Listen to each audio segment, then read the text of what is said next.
Greetings from the Rochester Community War Memorial, site of the final professional hockey game anywhere in North America in the 1995-96 season. Bill Pucko, Don Stevens, Larry Playfair, and Frank Calder's Cup with you tonight. This is going either to the Portland Pirates or the Rochester Americans, whichever team wins the critical 7th game. And Larry Playfair, what on the ice is one of the things that's going to determine which team takes it home? Well, I think it comes down to goaltending, and I think Ron Tucknut, who's played so well for this Portland team, played great the other night. Steve Shields struggled a little bit. Steve Shields, who doesn't have a whole lot of experience, he's only playing in his 2nd professional season, and you see it up here on the screen. He's 23 years of age. Conversely, Ron Tugnut's had a whole bunch of experience. Stevie's only had 1 game in the National League. Ron's had 225. Ron's a little bit older, and he's played 9 professional seasons. So I think the experience factor right now goes towards the goaltending for the Portland squad. All right, Don Stevens, you do the play-by-play tonight. This is really, it sounds trite, but it's almost a no-lose situation because both teams have done a lot to get here. Almost call it a Cinderella story for either team. And when you stop and think about it, if one team comes from the basement all the way to get into the Calder Cup finals, that's something. But if 2 teams do it the same year to end up playing against each other in the finals, that's just about unbelievable. And that's what we have here, because back on January the 31st of this year, the league standings show that the Rochester Americans were 17th out of 18 teams in the league with 43 points. The Portland Pirates were 18th with 39 points. And both teams were 10 games under 500, scrambling just to make it to the playoffs. But in the second half of the season, the Amerks were 7 games over 500. The Pirates went 5 games over 500. And this is the first time in league history that the 2 teams who finished under 500 in the regular season have played in the finals for the Calder Cup. So incredible stories either way. But it's been a great series. We expect nothing less out of Game 7. I think it's going to be a very exciting evening right here tonight, yes. All right, we're thrilled to be here with you. The keys to victory, as I see it, first of all, for the Rochester Americans, involve the fans early, get the crowd into it. That didn't happen in Game 6. They played flat off the top and got blown out. For the Portland Pirates, patience. Rochester figures to come out hard and be the better team early. If Portland can hang on, the longer they do that, the better chance they have to win. And for both teams, seize the moment. There's a real sense of history. The Calder Cup is going to be awarded tonight, and it's going to be rewarded to the team that has a better sense of what's really going on here, and the fact that the winner is going to be remembered in the American Hockey League forever. We're looking forward to the start of tonight's game from the Rochester Community War Memorial. It's the Pirates and the Amerks, Game 7. We'll be back with the opening face-off in just a moment.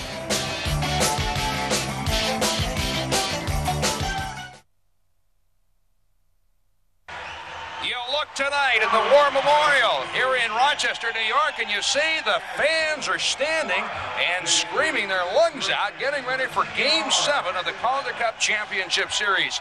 And Larry, the house is electrified again tonight. Boy, isn't it? And it's fun to be around for Game 7. This should be a good show. As we have the national anthem, Flora Allen. By the dawn's early light, what so proudly we hailed at the twilight's last gleaming, whose broad stripes and bright stars through the perilous fight, o'er the ramparts we watched were so gallantly streaming, and the rockets red glare, the bombs bursting in air, gave proof through the night that our flag was still there. Oh, sailors, their star-spangled banner yet wave. Oh, the land of the brave and the hope of the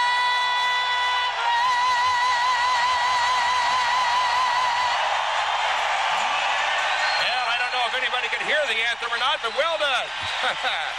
It's an exciting moment in the history of the American Hockey League. Game 7 of the Calder Cup Finals. Tonight, the Rochester Americans and the Portland Pirates all even up at 3 games apiece, and the great expectation on the part of the Rochester Americans fans here in attendance. We look at the goaltenders and talk about pressure on individuals, and it's on these two gentlemen. In goal for the Pirates, Ron Tugnut at 5'11", 165 pounds, 28 years of age from Scarborough, Ontario. You see his playoff record, has done an excellent job thus far.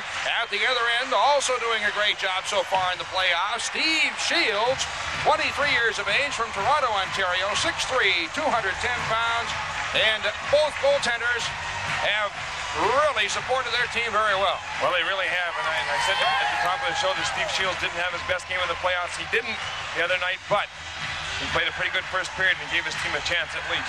Wayne Angus, the referee, the linesman, Mike Smith, and Dan Murphy, and we're set to go.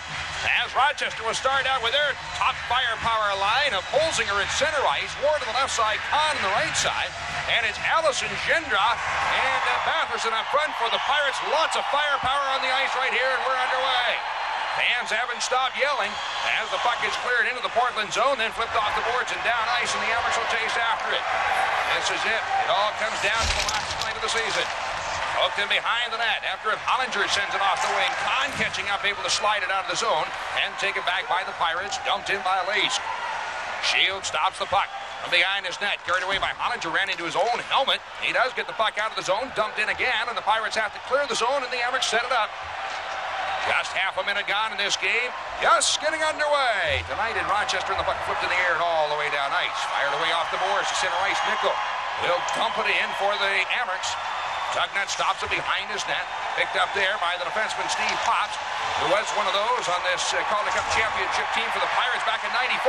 Puck poked away and down ice. Race for the puck. Shields hesitates. Now he comes out of the net, shoots it off the far boards. Got toward the net, blocked aside by Shields. It was a race between Shields and the leading goal scorer in the American Hockey League playoffs, Martin Gendra. And Shields won the race on that one. Puck in behind the net. Pirates trying to dig it out. Out in front, Burnett slips into the side of the net. Grabbed by Shields. Holds on. Nickel and Burnett do a little pushing.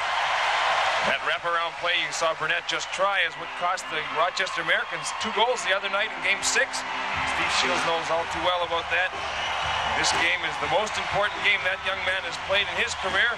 He's going to enjoy it tonight, I'm sure. John Tortorella told me that the thing he wants his team to do is to dump the puck in and then chase it. They weren't able to do that in Game 6, and he said they've been successful in the playoffs by doing it.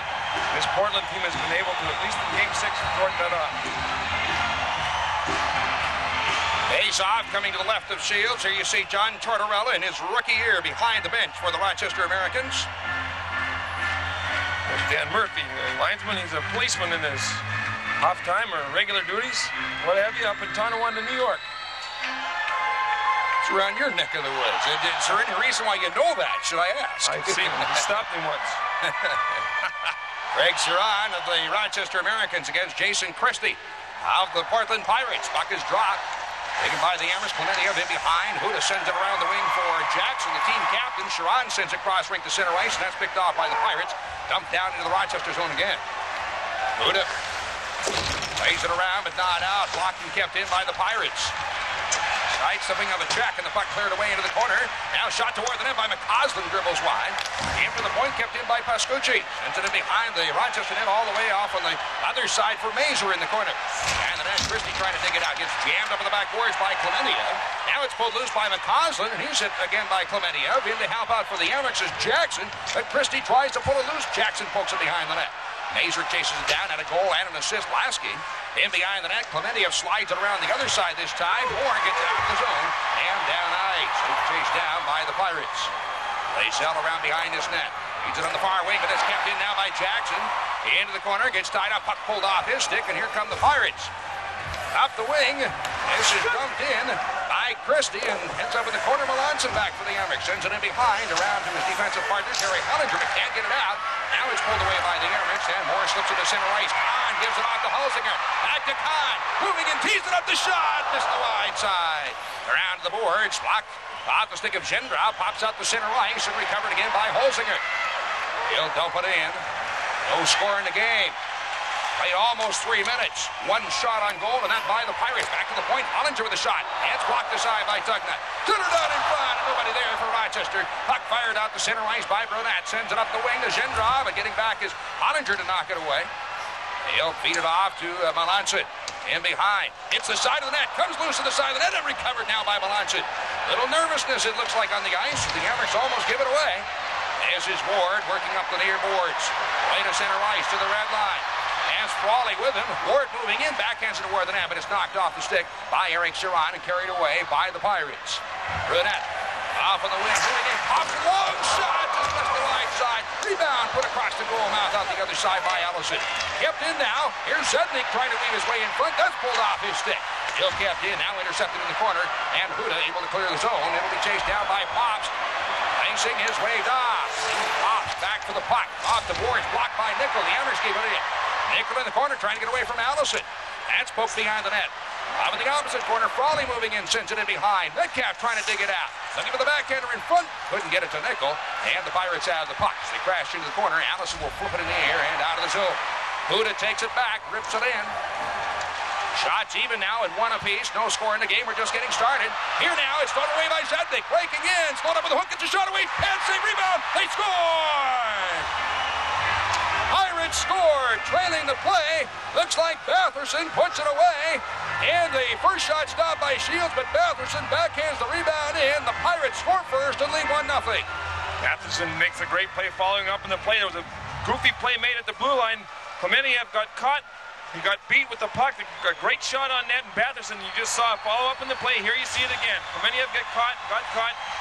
Zednik takes off. He gets a pretty good shot away. Even though he's fallen down, he gets the shot away. The rebound comes right out. Watch this, right between Steve Shields' leg. It cost him 2 the other night between his leg. You can't blame him for that shot. He had already given up the rebound, but made the big save. He didn't get any help. And Rochester now in their own building finds himself down by 1. So it's Norm Batherson scoring his 11th of the playoffs. As the Pirates score first, the puck in the zone, the whistle stops play. 1-0. Portland on top in this game. And we're glad to have you with us tonight. You're watching the American Hockey League's Calder Cup Finals on the Empire Sports Network.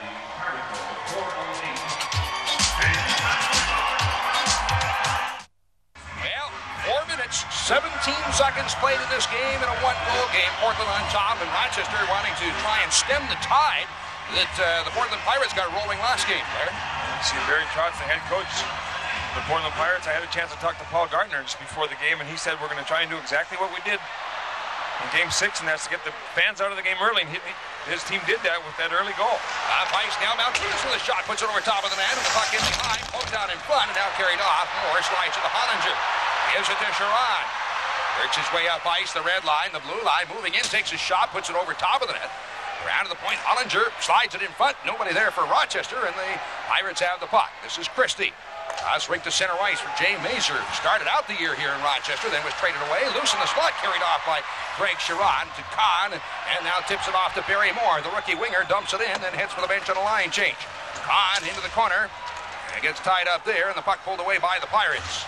Out of the far wing. That's across the blue line to center ice. Amerks pick it up. Turning back in the zone now. Dixon Ward tied for the league lead in points in the playoffs with 33. Pass under foot. Deflection hits the skate and is kicked aside and brought up ice by the Pirates. Huda off to Ward. Entering the zone. In the slot. Moving in. Here's Kahn. Whistle down. Offside. Perfect setup. The Amerks were in 2-on-1. But just a step ahead was Kahn. And there you see Kahn skating back. He knows he was offside. He always can tell a player, otherwise goes and argues with the linesman. But that was a nice pass by Dixon Ward. Just before that, there was another great pass by Dixon Ward over to Holzinger. As Holzinger broke in on the, I think you're going to see the offside pass right here. Yeah. This is Kahn. You see him offside already? Holzinger's offside. Holzinger was the one to step over first. Holzinger got a great pass a little bit earlier than that on just the play before from Ward. And a great save by Tugnick kept that one out of the net. Picked up again.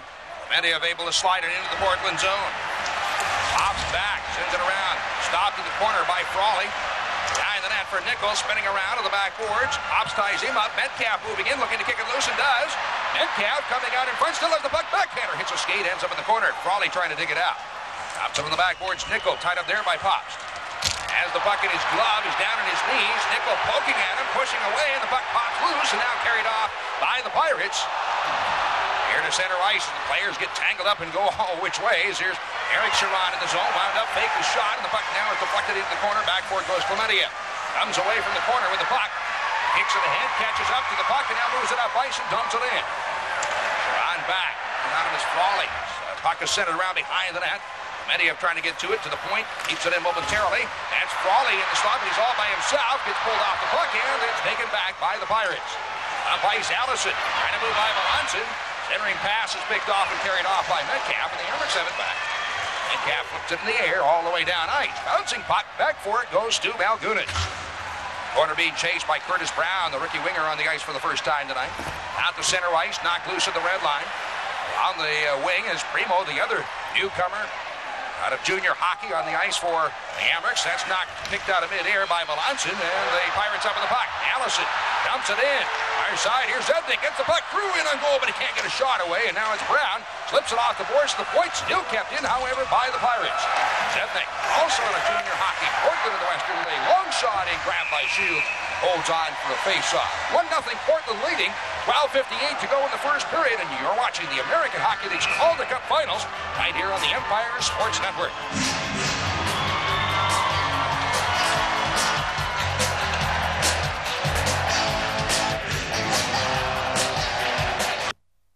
For the first goal, they're 10-2. They've just done that. There's just over half of this first period gone by. You know, this is an interesting statistic on the other side, though. And when Rochester in the playoffs has allowed the opposition to score first, they also have a winning record, 5 wins and 3 losses. Well, when the chips were down in this series, both these teams were able to step up. When Portland faced elimination in Game 6, they were able to win a big game. And when Rochester needed Game 5 up in Portland, they were able to pull that one off. Puck is dumped out and down ice, and the Pirates back. Eric Chiron after it. And in Game 7 of the previous series, it was a 5-0 shutout for Portland over the St. John Flames. That coming on the heels of a 5-2 win over the Flames in the game before that. They had to win 2 on the road and did it. And they're trying to repeat history here tonight. Here come the Amerks now 2-on-2. Melanson with Metcalf. Melanson enters the zone, and the whistle to stop play is back up ice. A couple of players were tangled up. Frawley of the Amerks. And we have a penalty coming up to the Pirates, and heading off looks like Burnett. They both will be going up. Burnett of the Pirates and Frawley of the Amerks. These are the first penalties of this game. Well, you pretty much are going to know that any chance the referee's going to get to call a penalty, if it's going to be 2 players, he's going to let it happen. If it's a little rougher, he might let things slide tonight. This game is too important. Referees don't want to get caught making a call. It might be suspect. In this case, we're going to have a 4-on-4 situation. John Tortorella is just talking to his troops now. Doug Huda comes out on the ice with Clementiev. John Tortorella, who was a little frustrated after the last game. He had a pretty good feeling about his hockey club before the game started. As the game wore on, his team seemed to be really frustrated by a pretty good Portland hockey club. They played a little tentative as well. The LH team will be a man short now. 12:30 remaining in the first period in a 1-0 Portland Pirate lead. Trying to win the Calder Cup 2 out of 3 years. Not too shabby at all for this franchise. Puck dropped. Now pulled out to center ice. Gendron trying to get loose. Goes down. Penalty coming up to Rochester. Hooking call. And this will be a power play opportunity for the Portland Pirates. When you get an opportunity on a 4-on-4 situation, you see the opportunity right here come, because Doug Huda hauls down the player. Clementiev finally gets the loose puck, but it's already after. The penalty's already been called, and the Portland Pirates now have a golden opportunity, as they did in Game 6, to go up 2-0. They got a power play opportunity with that man right there, Dougie Huda, in the penalty box. Talking about room to skate right now, Larry. Lots of room on the ice. Well, there is now. You're right. With the Rochester Americans having only 3 players on the ice, Portland has 4. And you see the frustration on the Rochester coach, John Tortorella. First power play opportunity of the game for the Pirates. And in the power play, last 6 games, only 2 of 28 in this series. For the Pirates, it's only 7.1% on the power play. And conversely, the Amerks penalty killing has been outstanding, killing off 26 of 28 opportunities in this series. And right now, again, there's a lot of room. As the Pirates 1 man short, the Amerks 2 men short. Puck is in the zone. It's taken by Malgunas, has it at the right point. McCausland is pointing, and gets the puck now, moves in a step, takes a shot, hits the side of the net. In behind Gendron, knocked off his stick. Henderson's it around the wing, but can't get it out. At the point, McCausland tries to Maldunas, Shendra behind the net. Looked like he wanted to slip it in the short side, but passes now to Maldunas. Here's Maldunas with the shot. On the near boards, it's fired out to center ice by Hollinger. A minute 8 to go in the coincidental minors. Pirates have the puck. This is McCausland beginning to work his way up ice. Enters the Emmerich zone, drops it off to Shendra. Pass through the slot. The point now is Leask on the left point. Back to McCausland. Out top for Leask. Takes a look, doesn't shoot. Look for the pass out in front, can't get it through. Here's Allison. Feet in front, knockdown, dribble side of the net. Good save, Shields in the rebound into the corner. Nickel racing for it. Rips it away and down ice. 35 seconds to go in the coincidental minors. 38 seconds left in the power play. This is Allison. Pass it to skate, knocked loose. Pirates have it back. Pops to his blue line. Entering the zone. Batherson lost it on the end of his stick. Chlamydiev can't clear it out. He does the same thing in return. Off out top now. To Leask. Bounced off his stick and out of the zone. 10 seconds to go. In the coincidental penalties, Batherson with the puck. Up to the blue line, enters the zone, moving in, Leask with a shot, just barely missed the wide side. That's off the boards all the way down ice. First penalties expire, 4 seconds left in this shorthanded situation. Huda now stepping out onto the ice, and the Amex are back to full strength. That brings the fans to their feet here at the War Memorial, looking for everything they can to cheer about as the puck is dumped in by Melanson. Pops back, jammed up on the sideboards, backboards by Jackson, the puck to the point, and Moore can't get there in time to keep it in, turns, now dumps it in. As the puck bounces out to the side of the net, Pops carries it in front, gives it off, and the Pirates trying to move up ice, bounces loose, Jackson had it momentarily, puck is left lane there, Moore moving in, still has the puck, feet in front, and able to get a stick on it with the Chiron. Now in the corner, Chlamydiev sends the puck around behind the Pirates net. Moving in for the point, Jackson trying to keep it in. And behind, Pascucci has it for the Pirates. Slips it out in center ice area. Taken back by the Emmerich. Chlamydiev on the wing, Jackson, drop pass, Moore, feed through the slot, but it was deflected away and carried off by the Pirates. On the attack, this is McCausland leads the way. It'll be knocked off his stick. Huda can't clear it out as he fanned his clearing pass. In front shot. And save Shields. 1-on-1 as he stops. Who was that, Burnett? Puck poked off the boards out and down ice. Save of the night so far, Larry. Well, that was a big save. First of all, they kill a penalty, and then Steve Shields keeps them in the game. They're only 1 goal down. That was a huge save for this Rochester team. In behind the net. Huda after the puck in the corner. Slides it ahead. Now to center ice for Holzinger. To the red line on the right side, moving in, Kahn shoots, it's off the leg of Tugnutt, a big save the other end. Now around behind the net, Holzinger into the corner. Trying to get the centering pass away as he's hemmed up. Kahn watching on, puck's in skates. Kahn carries it in behind, trying to get it out in front as he's dumped to the ice on the puck. It's frozen for a face-off. 8:46 to go in the first period. End-to-end action, 1-0 Portland lead. And you're watching the American Hockey League's Calder Cup Finals on the Empire Sports Network.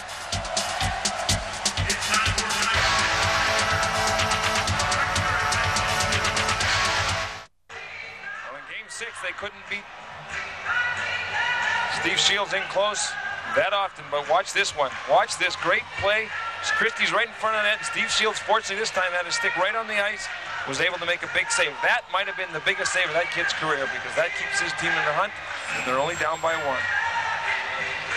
Face off in the Portland zone, and you see the shots on goal. The Pirates have the early edge as they've had control of this game so far.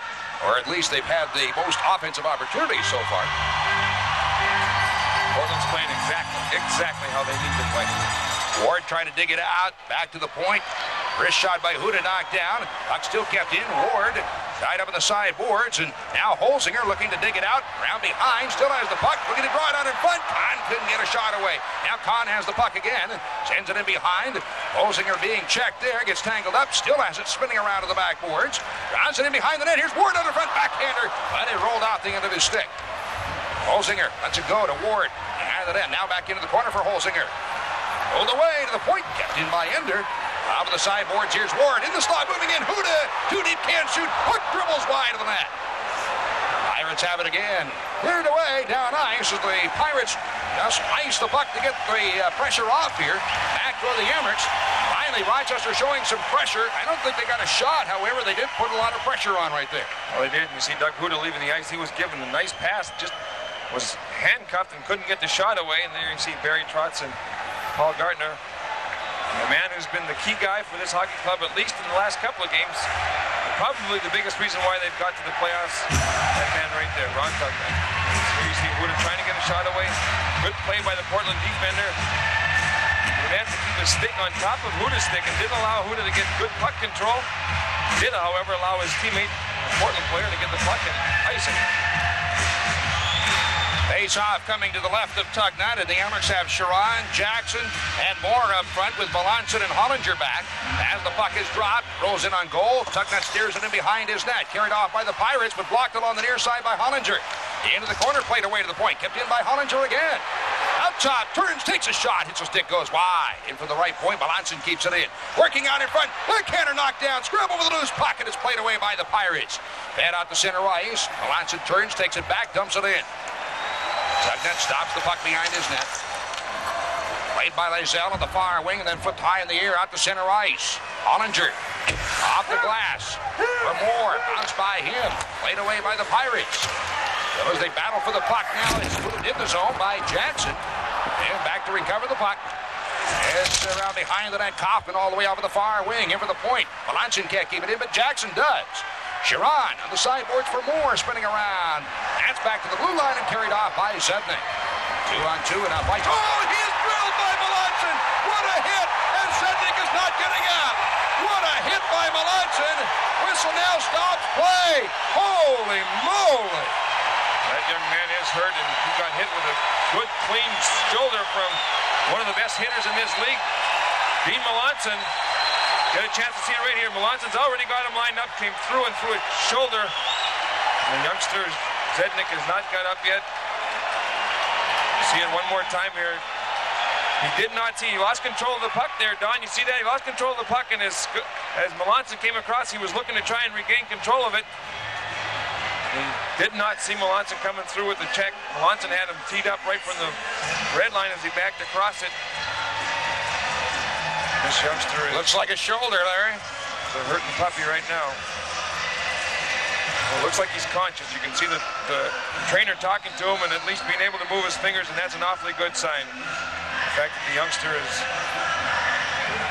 Well, you love to see a hit like that. You don't want to see the injuries. I'll tell you, that was a tremendous check on the part of Dean Melanson, and we certainly hope that Zednik's all right. Major League Baseball takes center stage tomorrow night at 7:30 as Gary Sheffield and the Florida Marlins travel to Pittsburgh to battle the Red Hot Pirates.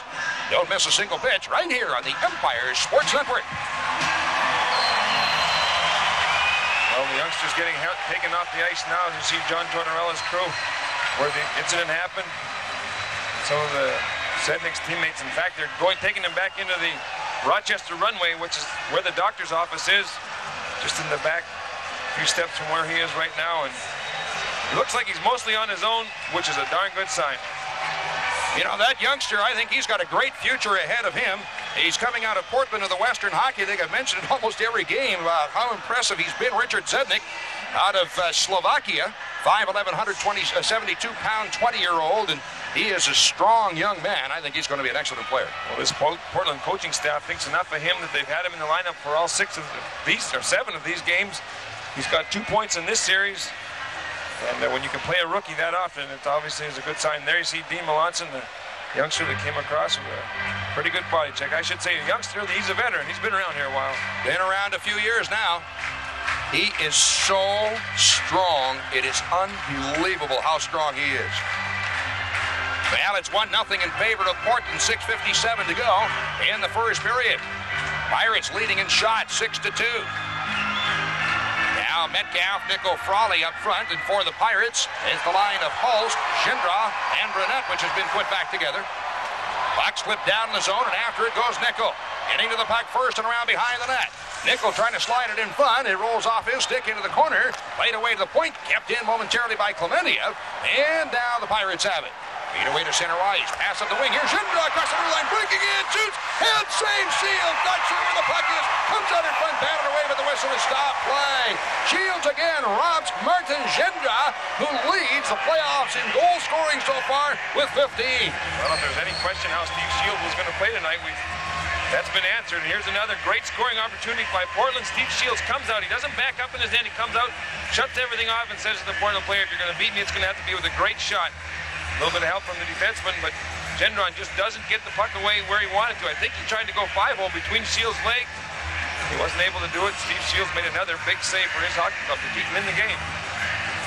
Well, this series 3.57, but you looked at the first 2 series, he was under 2, and I think he was somewhere around 2.1 after 3 series. So the Pirates have gotten to Steve Shields, but he has made some huge saves, however. A lot of folks were wondering how he was going to react to tonight's game being Game 7, the youngster, and all the pressure on him. And again, I think he's answered that call. Back to the point, Leask.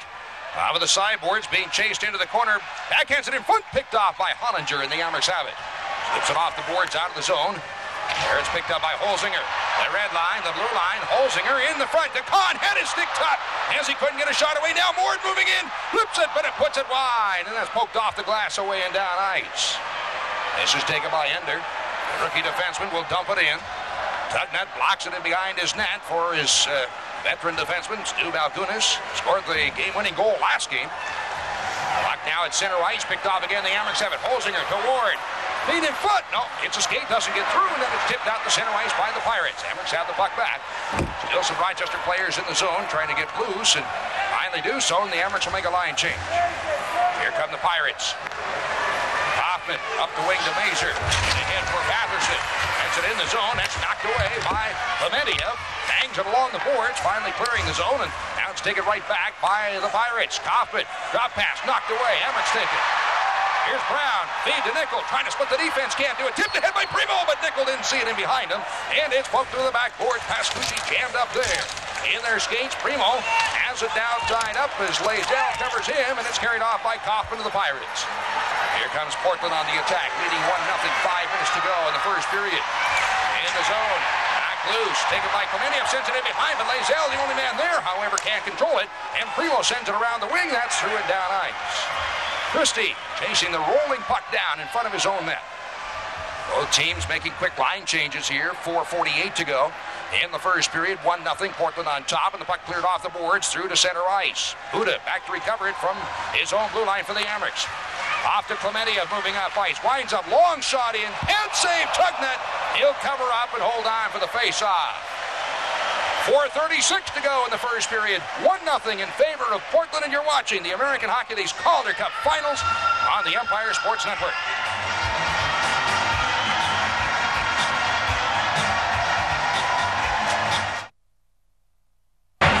Bill Pucko ringside with the Amherst Hall of Famer Jordy Robertson, who also has 2 Calder Cup rings. How big is it to get those? It means everything. These are the things you remember for the rest of your life. And as I was telling people today, driving into the game tonight, I had goosebumps. My legs were shaking when I heard the ovation here. This is what you dream about from this tall on, to be in a 7th game and score a winning goal. Jordy Robertson with a cup in 82 and 83 with Adirondack and Rochester. Back to Don Stevens. He had some hands. Now Holzinger. Hollinger make that off to Melanson. And around behind, trying to spin it out in front. Jackson can't do it. Greg Chiron for the Amherst, back to the point. Here's a shot, deflection, just wide. Missed the wide side, tipped in front. Monson plays it in behind.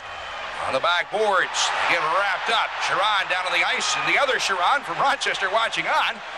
Eric Chiron of Rochester, and Craig Chiron out in front. The shot taken by Jackson, but missed. Here's a centering pass attempt by Hollinger, and behind, deflected around. In for the point, Melanson shot in front. That's knocked down. Scribble with a loose puck. Nobody knows where it is. Tugnut's laying on the ice. Still the puck is loose. And finally now Moore. No, the whistle stopped play. And the Amherst had it set up for a shot. Puck was loose. Moore had the puck, but the whistle stopped play. The net may have been knocked off its mooring in the far corner. The referee did lose sight of the puck, but the Rochester players are saying, wait a minute, we had control, but why did you do that? The closest Rochester's come to getting a goal is these plays right here. There's about 3 whacks at it. Finally, right now the referee blows his whistle just as Barry Moore is about to unload his shot. You see the replay, in fact. Tugnut made the save, but then lost sight of the puck, wasn't sure where it was. His defenseman came in to help him out. They played awfully strong in front of him so far here tonight. A shot that was not going to count anyways. 7-4, the shot's in favor of the Pirates. 1-0, the score in favor of the Pirates. Ward in front, shot just missed wide. Now over the point, another shot, stick stop, Tugnut. They poke at the loose puck at the side of the net. It's in behind. Tugnut gets back up and in front. Now it's carried off by Batherson. He's upended. Down on the backboards, Ward trying to dig it out from underneath Batherson. It's kicked into the corner. Ward pulls it loose. Has the puck on the sideboards. Sidesteps a check. Moving in front. Shot wide. Huda chasing it down to the point, but away with the puck. Here comes Mazur. Getting back is Ender. By the Amex, Jay Mazur stops. Sticks a shot and is pushed aside by Shields. Huda sends it around the wing, and that's through and down ice. It's Kahn. Win after Malgunas. Will have a penalty coming up. This is going to be against the Amerks? No, it's going to be against the Pirates. Interference call against Portrait. Ron Tugnut thought the penalty was against Rochester. He started heading for the bench. Well, it's a silly penalty for Stu Malgunas to take because he comes down low to take out one of the Rochester players, and it becomes an interference call. That's what he's going to get the 2 minutes for, but he had no business doing it. The puck had gone past him already, and the Rochester player right here, was not in play anymore. It's Rob Kahn. This allows the Rochester Americans a chance to get back in this game before the end of this period. There's 3:18 left here in this first period, and they're down by a goal, but they're on the power play. Stu Malgunas is going to be in the penalty box for part of or all of the next 2 minutes. I don't know, it almost looked like Malgunas had Kahn lined up on maybe a payback check on the hit on Zednik. You just got to wait your time, and sometimes you don't get a chance to get anybody back in a Game 7. There's things that are more important, things like winning the hockey game, and Stu Malgunas took a silly penalty. He's got a pretty good team behind him that can kill it, and he's sitting there with his fingers crossed, you bet. Well, this is only the 9th time in 52 years the Calder Cup Finals has gone to a Game 7 here in the American Hockey League. And in those 8 games played, the home team has won 6 of them. 9 times in 52 years to go to Game 7. See a little ice repair work going on. Rochester in Game 7s in their history, 6-1. That includes all rounds in the playoffs. Portland, of course, only the 3rd year of existence, 1 win and 1 loss in Game 7s. Very interesting note there. We also had a note, too, in Game 7s of just the Calder Cup Finals, Rochester, 1 win, no losses, and this is the first time in Portland Pirate history they've been in a Game 7 in the Calder Cup Finals. Face off coming to the left of Tugnut.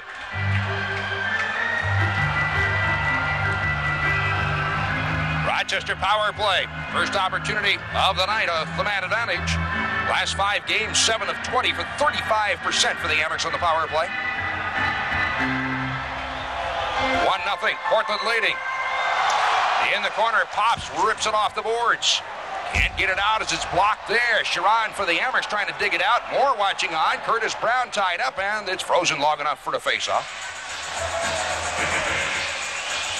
Game 7, we're certainly happy to have you folks with us. I'm Don Stevens along with Larry Playfair, and downstairs is Bill Paco, and we welcome those of you watching on NESN, the New England Sports Network. Also HTS Home Team Sports of Washington, D.C., and live tonight in Portland, Maine on WPXT Fox 51. And to have all of you with us tonight. Here's Curtis Brown moving in. Backhander couldn't get it out in front. That's picked off and kept in the zone. Brown watching on. Batherson right on him. Brown shot in. Stick stop. Tugnut, he's on. The puck holds on as Moore tries to jam it away. Curtis Brown took the puck down low, ran out of room, and then came back up to the half wall. Had nobody to pass the puck to, so he elected to just dump it in towards the front of the net in hopes that somebody would tip it, or if there was a rebound, he had a player there to take a whack at it. You see the shot right here. It's not really a shot, it's more just a pass. Nobody's there, and Ron Tugnut makes an easy job of hanging on to it for a face-off that's going to take place to his left. Shots are evening up now. 7 for the Pirates and 6 shots for the Amerks. As the puck is dropped, rolls behind the net. Pops has it there. Shoots it off the glass away and down ice. Minute 27 to go in this power play. It's Brian Holzinger up front, along with Kahn and Ward, the pointman Hollinger. Or Jackson's on the ice also. Now that's knocked loose by Mazur, and he'll slide it away and down ice. Well, the Pirates came up with a short-handed goal last game. And have had 2 short-handed goals in this series, and both of them have been game winners. In the zone now, Ward in the slide, and it picked off his stick. It's pulled away by the Pirates, dribbled out to center ice, take it right back by Kahn. Slides it off in the wing for Ward, entering the zone, weaving his way into the slot. Ward has it, fakes a shot, pass off, moving it, Holzinger, shoots, knocked down, Tugnut, scramble for the puck, but Tugnut is on and holds on for the face-off, and everybody piles up. A couple of nifty plays by Dane Jackson. Dane Jackson, you see in front of the net. Now, he knew he was going to get bumped. Here's Ward with the shot. Pass down low to Holzinger. Now watch this. Jackson just starts poking at the puck, and you know, and he knows he's going to get smacked anytime now, and he turtles, bails out of the play as Lisa comes in and gives him a smack, and there's Dane Jackson, the captain of this hockey club. Led the American Hockey League in shooting percentage this season. He has not done a whole lot as far as actual points in that in the playoffs, with 4 goals, 6 assists, 10 points, but has certainly contributed in other areas. Most notably is that on the power play, getting in front of the net. Well, and that's what he did there on that play too, was go to the front of the net. He knows he's a big kid. He knows what it takes to pay the price. He knows you're rewarded sometimes, and he doesn't mind getting beat up now and then. Spent a good portion of the season up with the Buffalo Sabres also. Face off to the left of Tugnut. 50 seconds to go in the power play. 2:07 to go in the period. The draw to the point. Hollinger to Ward.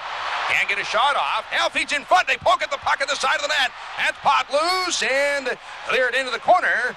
As the Pirates up with the puck. Steal. Now they're able to poke it away and down ice. The Hammers will chase after it.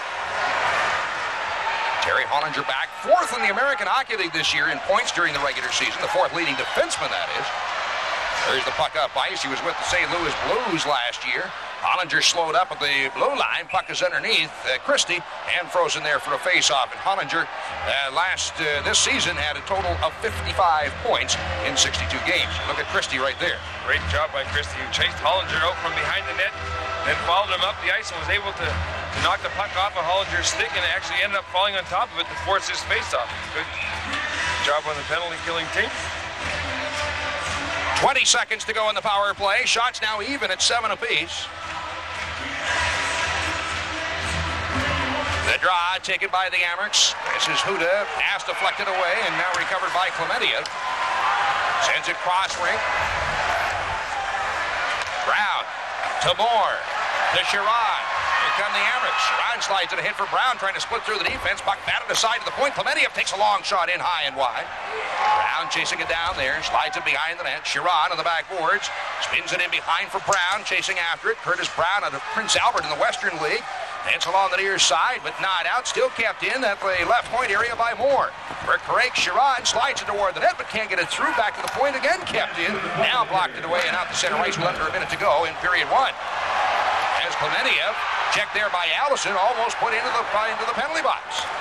On the far wing, hitting picks up, and the Amerks have it back. Metcalf backhands it in. After the puck in the corner, now Gunas right on him is Nickel of the Amerks. Now Gunas able to slide it up the wing, and it's played away to center ice.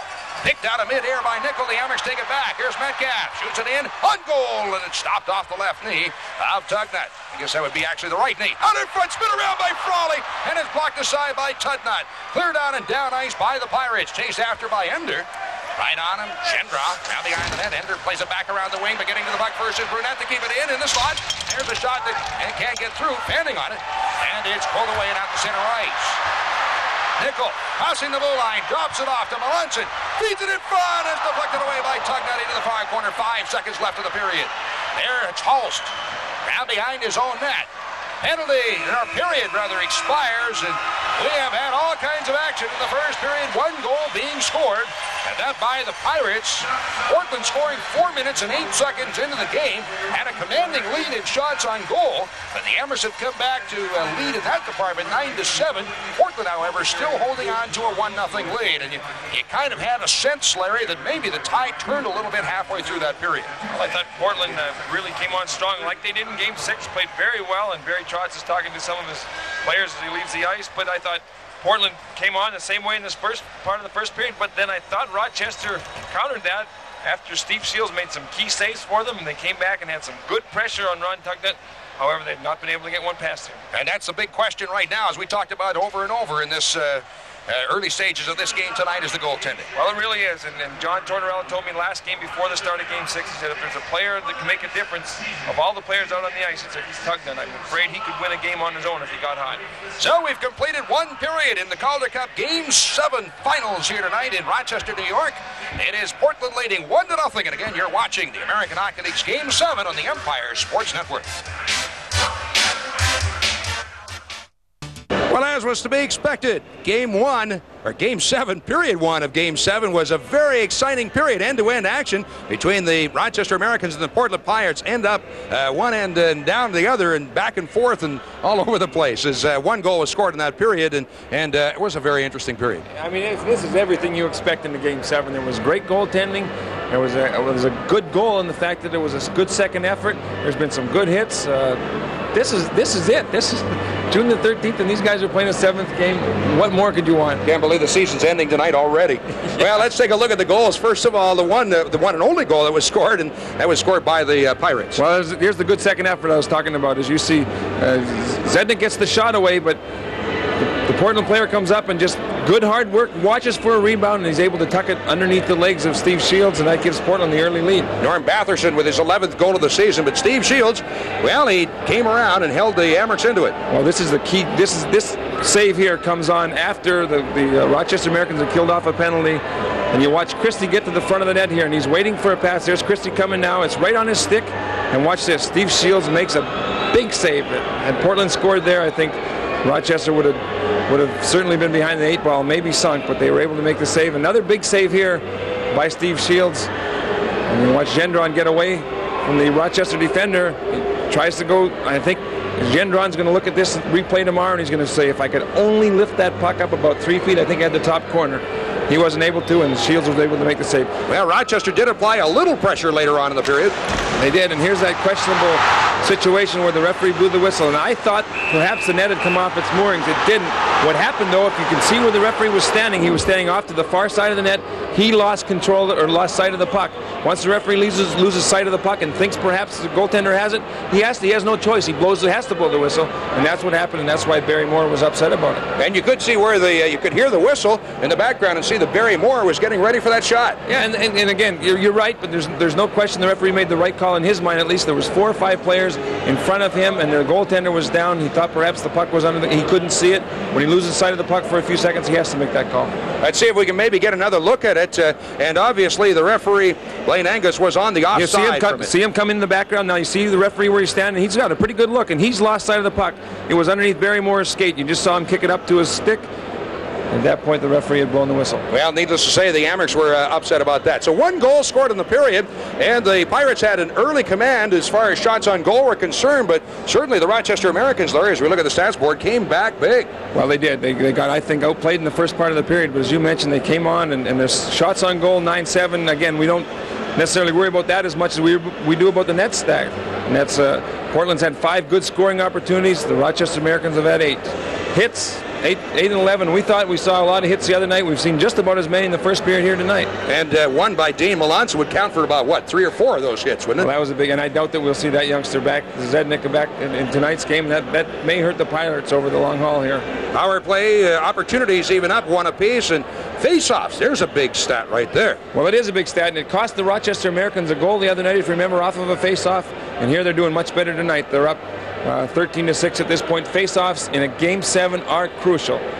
So there's your statistics at the end of 1 period here at the War Memorial in Rochester. It is a 1-0 lead for the Portland Pirates over the Rochester Americans, and a lot more to come your way. This is the Calder Cup's Game 7, the finals tonight. And you're watching it right here on the Empire Sports Network.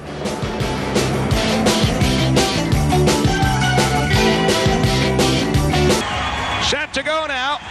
Period 2. Against Hulse for the face-off, and it's poked down into the Portland zone. Back for it, Eric Chiron.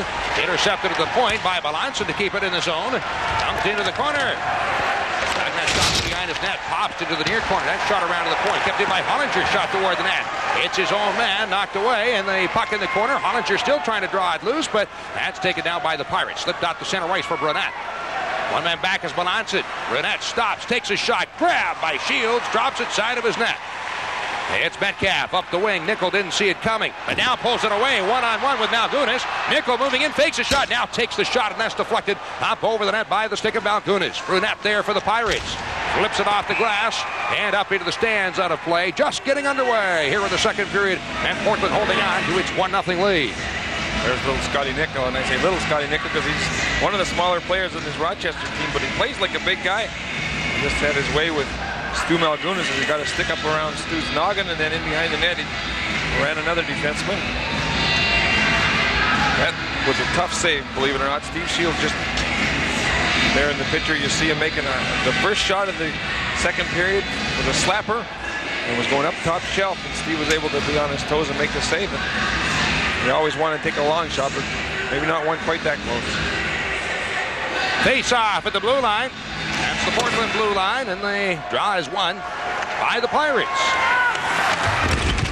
Poked away, but not out. Now slipped out of the zone. Batherson, pass off. Here's Allison. Enters the zone, knocked away as he now gets it to Gendra. Trying to weave his way out in front. Comes to the side of the net. Shields grabs it. He'll hold on for another face-off. Allison and Ender do a little pushing, but skate away.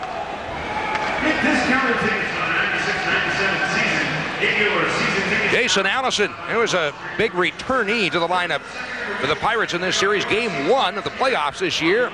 Got into some fisticuffs and broke his hand, or a bone in his hand. But he returned in this series and has played very well.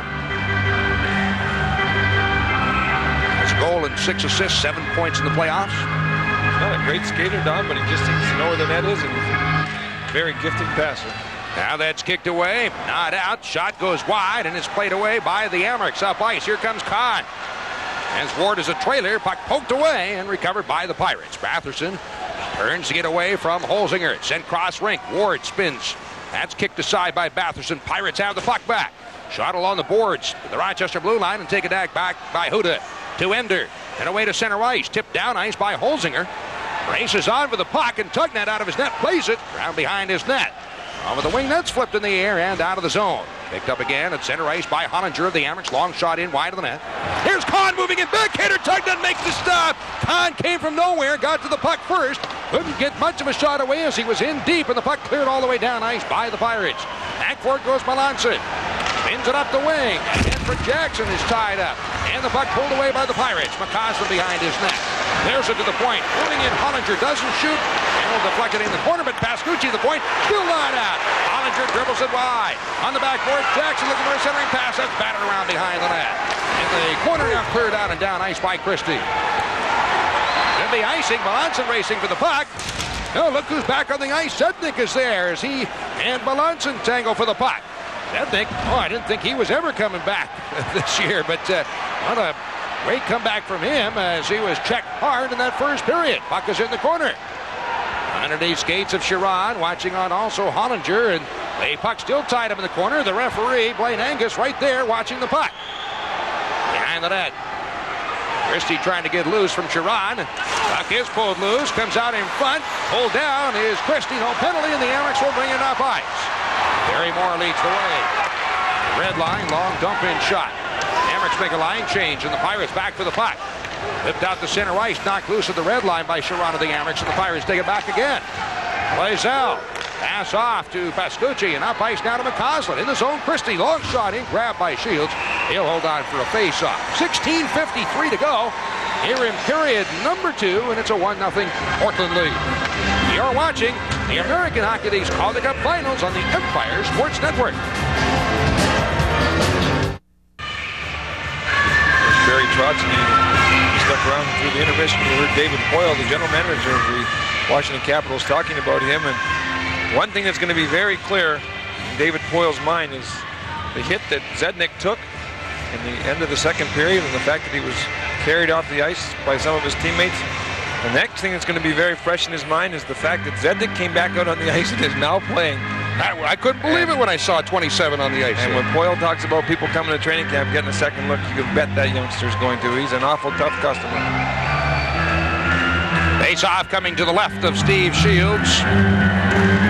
Face-off won by Rochester. Clear behind the net. Kahn slips it ahead for Holzinger.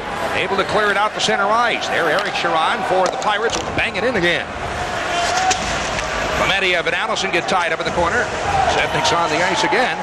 Allison, Batherson, and Zednik behind the net. And Zednik tries to pull it out in front, spinning around, gets a shot, but at the side of the net, that's pulled in behind and taken away by Huda. The Amerks have it.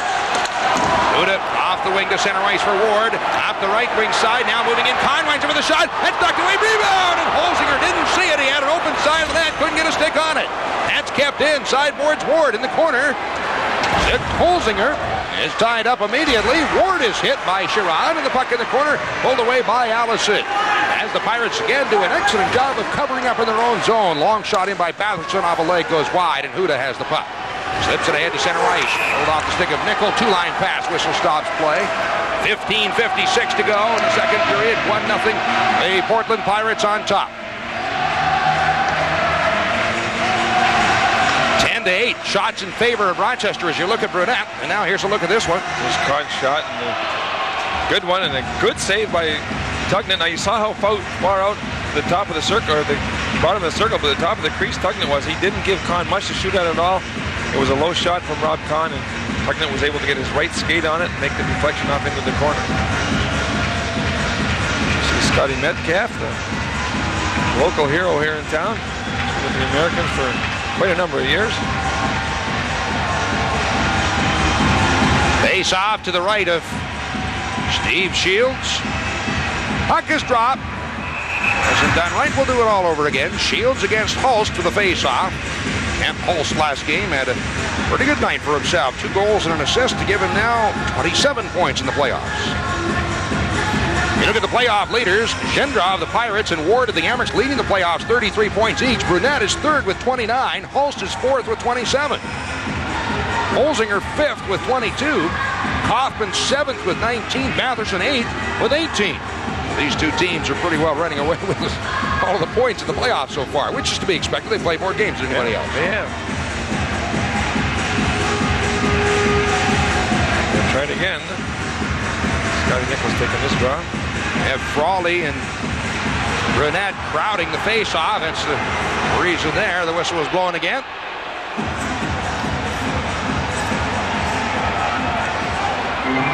Everybody trying to get every possible inch they can.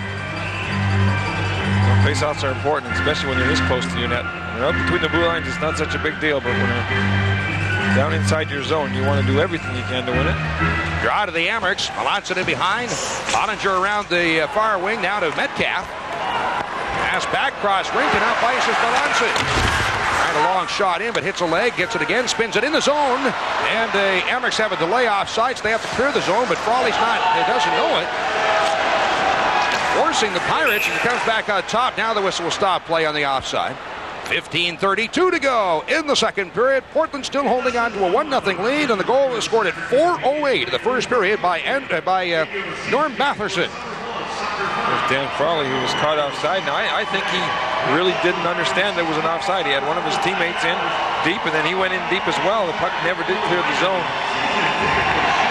So Dan Frawley setting up for the face-off.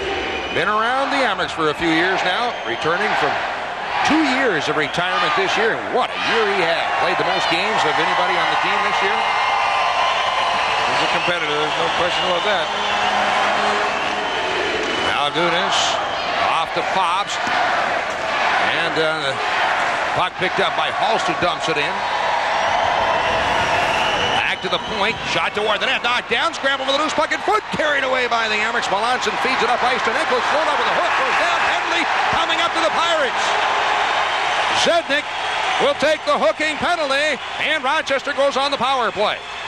Zednik came about a foot away from scoring a goal and making his team up 2-0 to taking a penalty and being the goat on the play. Here you see him hauling down Scotty Nickel, and just before that the puck bounced off his skate back onto a Rochester player. When he was standing in front of that, had he been able to get a hold of it, he'd had a glorious scoring opportunity. But for the next 2 minutes, or part of it at least, he's going to be in the penalty box and give that team right there, the Rochester Americans, an opportunity in the power play to try and tie this game up. Right now they're down by a goal. It's 1-0 for that gentleman's team, the Portland Pirates. Amerks are 0 for 1 on the power play tonight. This is their second opportunity. Last game, 0 for 3. Huda to Brown. Pass hits a skate, knocked loose, and Pirates cover up. Try Got ahead to the red line, but Huda grabs it there. Waits now, fires it in. Tugnut able to stop it in behind. Played around the boards, but blocked by Brown of Rochester. Slides to the backboard. Sharon didn't see it coming. The other Sharon, Eric Sharon for the Pirates. Backhands at the point. That's blocked by Clementiev and kept in. Sends it behind the net again. Tugnut knocks it down. Sharon will tie the other side this time, and this time able to get it through and down ice. The veteran Dougie Huda off to the rookie Sergei Clementiev. Shoots it in.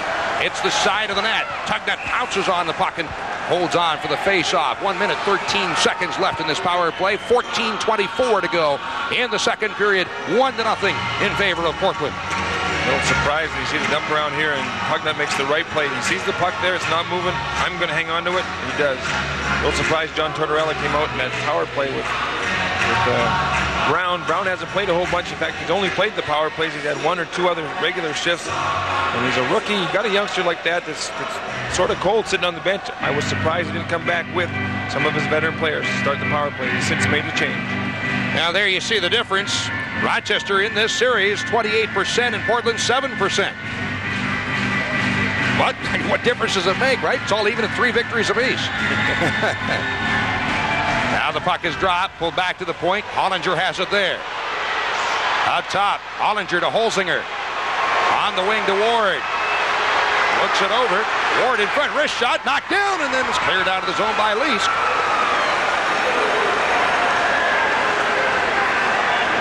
Terry Hollinger back. Pirates have Allison and Christie up front with Malgunas and Leask back. Pass off onto the wing. Holzinger dumps it in. Tugnut out of his net. Clears it off the boards. Jackson now blocking the puck. Into the corner for Kahn. Back to Jackson. In behind the net for Ward. Give her the open man. Ward being bothered closely by Leask. Has the puck. As the Amerks set it up on the power play. Half a minute to go with the man advantage. Ward into the corner for Kahn. Back on the sideboards for Ward. As Jackson is upended in front. There's a shot. In kicked away by Tugnut. In the corner. Kahn has it again. The sideboards for Ward. They'll set it up again. Out top of the slot. Hollinger turns. Fakes a shot on the near side. Holzinger backhander in front. Through and out the other side. Back out top. Hollinger to Ward. 7 seconds left in the power play. In from the point. There's shot. Deflected wide. In the corner. Jackson and Leask get tied up. Penalty expires. Pirates are at full strength. In behind. Holzinger has the puck.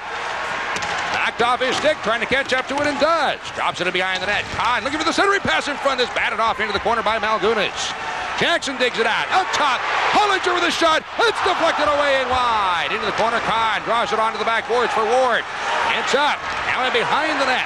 Taken again by Jackson. Trying to dribble it out in front. That's knocked along the sideboards and up ice. Here come the Pirates. As they finally get the pressure off. Sednick in the zone. Had a roll off his stick, but kept in. Here's Eric Sharon moving in. The shot blocked away. Scrabble with the loose puck goes wide. In behind the net. Christie after it. Tries to center it in front. It's grabbed and carried off by Nickel. With Frawley and Metcalf. 3-on-2. Here's Nickel. Drops it to Metcalf. Shot at a goal. Blocked away. Rebound. Tugnut pounces on it. He grabs the puck and holds on. Big save by Tugnut. 12:22 to go in the second period. Portland on top, 1-0. And you're watching the American Hockey League's Calder Cup Finals on the Empire Sports Network.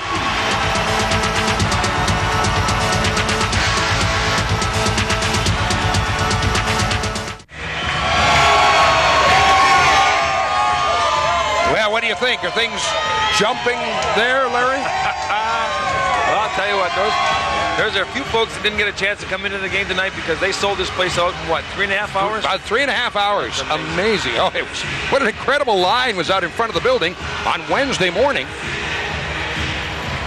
Out the front of the building, across the river, around the library. And that was, I heard, 6:30 in the morning. They love their hockey here in Rochester. Puck in behind the net. Eric Sharon off of the wing for Brunette. Blocked off his stick, kept in by Rochester. Frawley moving out in front. Can't get the puck away, and he's upended on the backboards by Pops. Now throws it to the side of the net. Is grabbed by Tugnut. Holds on. 12:09 to go in the second period. Portland leading 1-0. And look at the shots now. Rochester leading 15-9, and shots on goal. They trailed at 1.6-1, I think. Here's the hit on Dan Frawley. Frawley tries to get to the puck, doesn't get to it with his stick. He does with his skate, and then he watches, he throws it out to the front of the net. Nichols out there, and then he uses his stick to retaliate a little bit. And Frawley, seasoned veteran than he is, former captain of the Pittsburgh Penguins. So the Amerks having to try and figure out how to get by Ron Tugnut. This is Metcalf in the right wing corner. Being watched by Lazelle. Metcalf tries to pull it out in front. Now Nickel takes it, knocked off his stick. Ender at the point, able to keep it in. Slides it around behind the net. Lazelle tips it into the corner, but getting to it first is Frawley. Behind Metcalf. Nichols in front. Metcalf spinning around to the back of the net, trying to knock it loose. It's bumped there by Pascucci. Frawley centers it out in front, hits the back of the net. Metcalf kicking away at it. Finally it's pulled away to the point, still kept in. Ender turns, takes a shot, deflection right on, scramble. The puck's knocked down. Tugnut's laying on the ice, has it, holds on. Holy moly, can you believe it? Since the middle part of the first period right up until now, and we're just about at the middle of the second period, this Rochester hockey team has outplayed the Portland Pirate team. That goaltender Tugnut's been magnificent. You see him dive in front to make this save. He eventually keeps his eye on the puck and is able to hang on to it. And he, folks, is the reason that Portland squad is winning 1-0. And he's the reason this Portland squad's in the final. Good strong forechecking by that line right there. Metcalf, Frawley, Scott Nickel. This is the second time Tugnut has been in the Calder Cup finals. Back in 1988 with the Fredericton Canadiens, he came up on the losing end.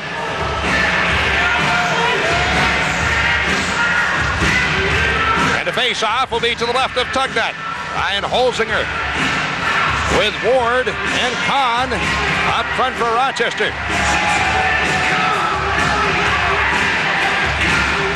The face-off won by Allison. Pulls the puck into the corner, and the Pirates have the puck. Slip it out of the zone and down ice. Hollinger racing after it. Should be icing. Hollinger there first. Whistle blows, so that'll take the puck back the other end. 11:23 to go in the second period, and still a 1-0 lead for the Pirates.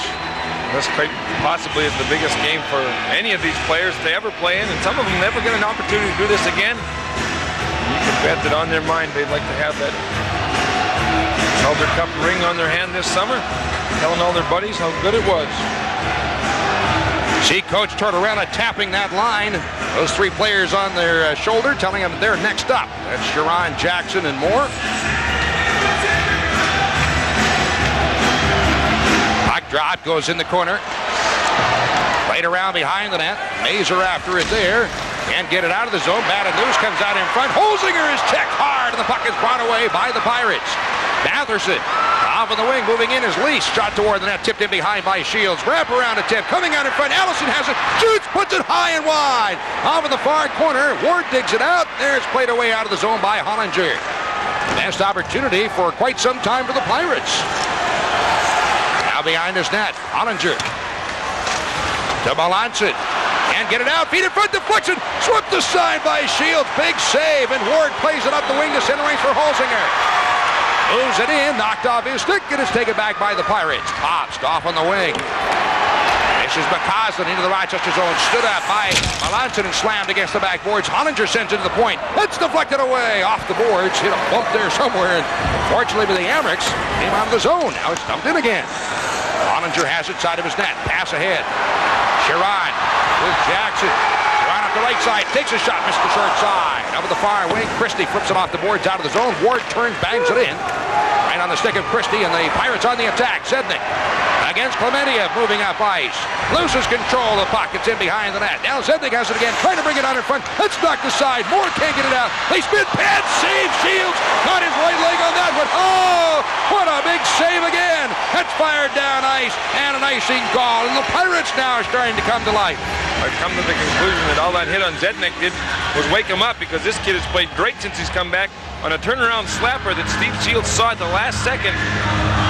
Shields makes a great save, and you're going to see it here. Sednick tries to get a swipe at the puck there. Finally it comes loose to him here in a little bit. He comes out and picks it up and turns around. That was him taking the shot. Shields kept his pad down low and was able to make a big save. Sednick has been the best player on the ice other than Ron Tugnut so far for this Portland squad. 1-0, still Portland leading just past the halfway point of period 2.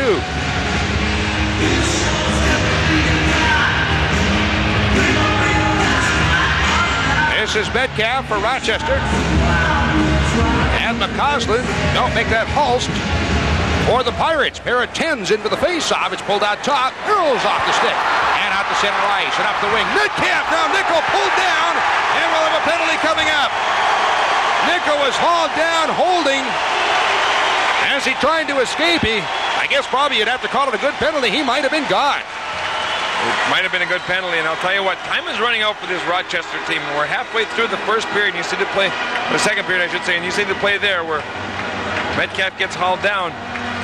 Rochester's really owned the last 20 minutes or so. I'm sorry, it was Scotty Nickel that got hauled down, and they haven't been able to beat Ron Tugnut. Now they get another opportunity on the power play, and they've had the last 2 power plays now, and they've got to at some point beat this Portland goaltender, or the tide will eventually turn. You know it will. Face-off coming to the left of Tugnut. We'll do it again. Rochester 0 for 2 in the power play, and this is the Amerks' third man advantage situation in the game.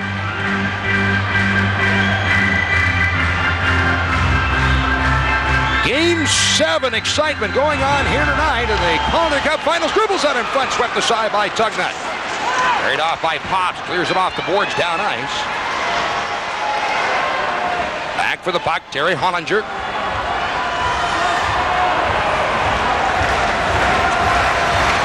Feeds it ahead, Kahn tips it up the wing, but too far ahead for Ward. Pops after the puck, it's tied up by Ward. It's in their skates. Jackson moving in to help out for the Amerks. That's cleared away out and down ice again. Shields after it. Batherson of the Pirates right on him. Shields plays it around the Ward, and there it's out of the zone. Ahead now on the wing. Here's Ward moving in. As Jackson in front, drop pass, shot, knocked away, rebound, bouncing puck, batted just wide of net by Hollinger.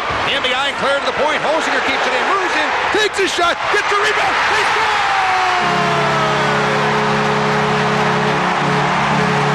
Bounces out to the side for Dixon Ward. Hosinger does a great job keeping the puck inside the Portland zone after Portland gets control of the puck.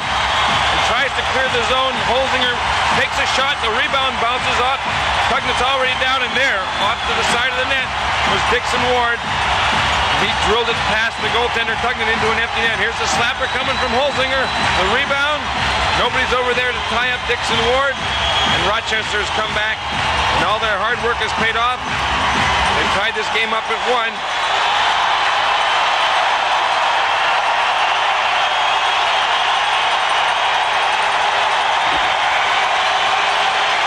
Ward's 11th goal. He's had himself a heck of a season, I should say a playoff season so far. And there it is. This is playoff hockey at its best. Halfway through this second period, it's tied up 1-1.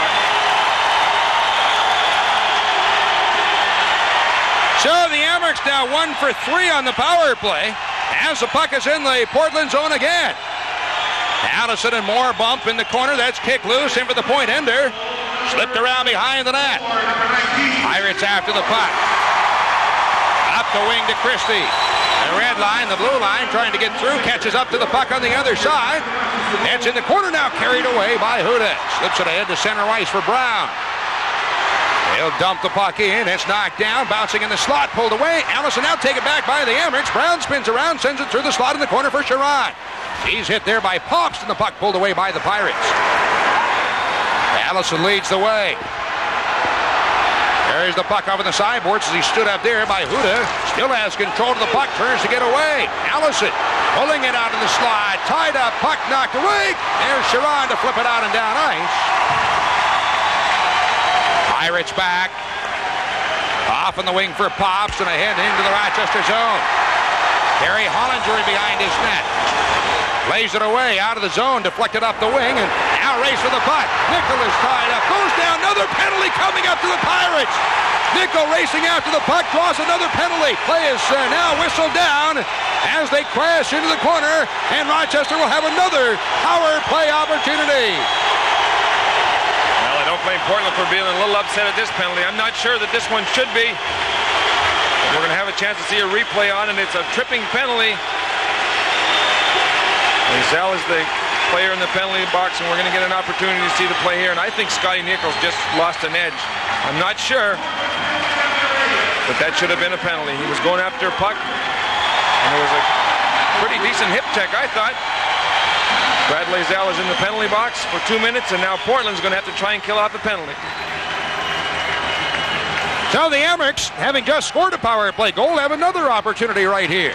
We're all even up, 1 apiece, 7:37 to go in the second period.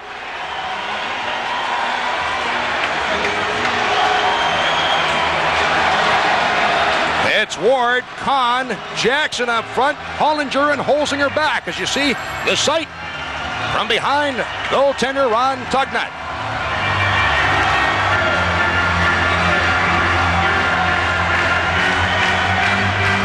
Face off, won by the Amerks. Hollinger on top. Into the corner for Ward, coming out in front. Back out top for Hollinger. Takes a look, takes a shot, but it's deflected away by Batherson. Bouncing puck in the corner, Ward digs it out. Back to the point for Hollinger.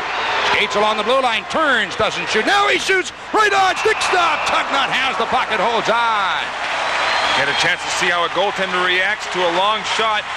He had 3 or 4 players in front of him, Ron Tugnut did, and you watch what he does. He drops down low, he lays his stick on the ice, and he tries to find the shot.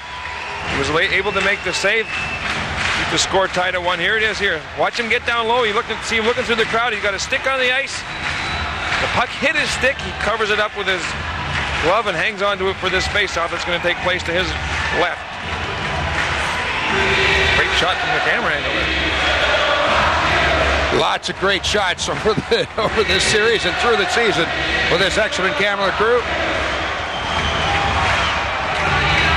Holzinger, Kahn, Jackson still up front to draw top. Ward to the right point. Hollinger on the sideboards for Holzinger. Through to Ward, moving in. Flips it across the goal mouth, and Jackson couldn't get his stick on it. Jackson kicks it in behind for Ward. Throws it back to the point, but not enough on it as Christie will sweep it away out and down ice. And you wonder if Dixon Ward maybe should have shot instead of passing right there. Yeah, well, he was looking for the open target, and he had it. He just couldn't get the puck down on the ice, it looked like. Holzinger spins it in front, grab there, and pops, pulled down, and the Amerks might have gotten away with one there. Nifty move by Ward. In the zone, he's checked by Pops, the puck kicked in the corner. After it goes Jackson. On the sideboards, back to the point, kept in by Hollinger. Out top of the slot for Holzinger, takes a shot, hits a leg, goes by. Ward, back to the point. 51 seconds to go in the power play. To Holzinger, moves in, through the slot, Ward, but he couldn't get a shot away as the puck was tipped to the last second. That pops up in the air, comes down in the corner. Still underneath skates. Knocked loose, and in behind, Moore digs it out. Pops it back in the corner for Jackson. Back hits a broken stick, then it goes away, shot away and down ice. Unfortunate break right there for Rochester.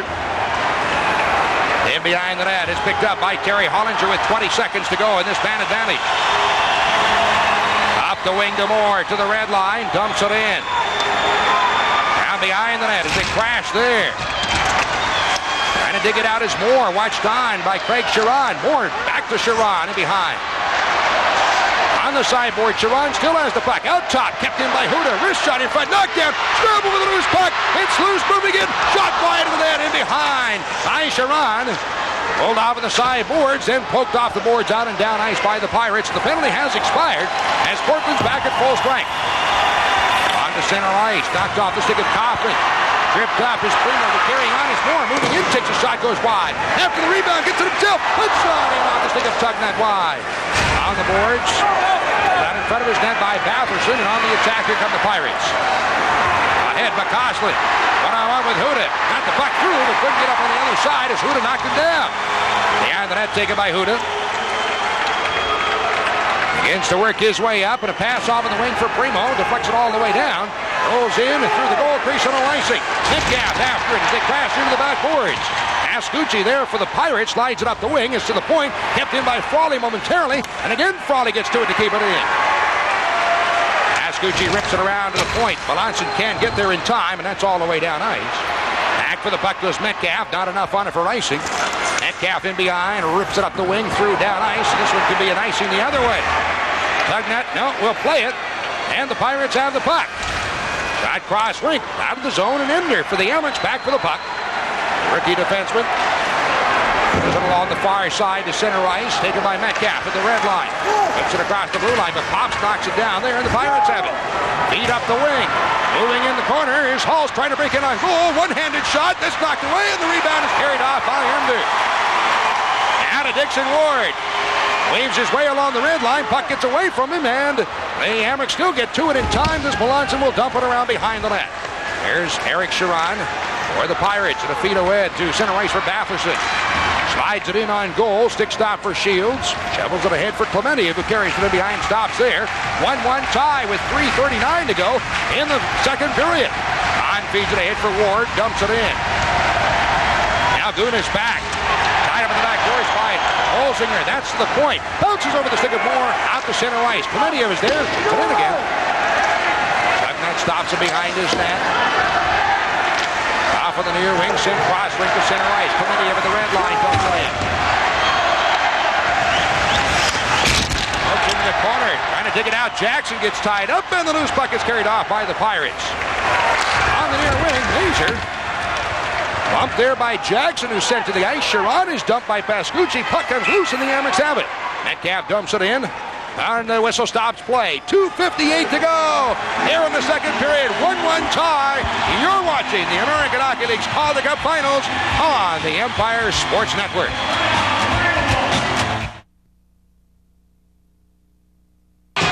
He's called Pinsey, and he walks the wall every game here at the Amherst games. An old defenseman partner that let himself go a little bit. He's not quite in the shape he used to be. Only plays roller hockey these days, right? Yeah, he's a goaltender.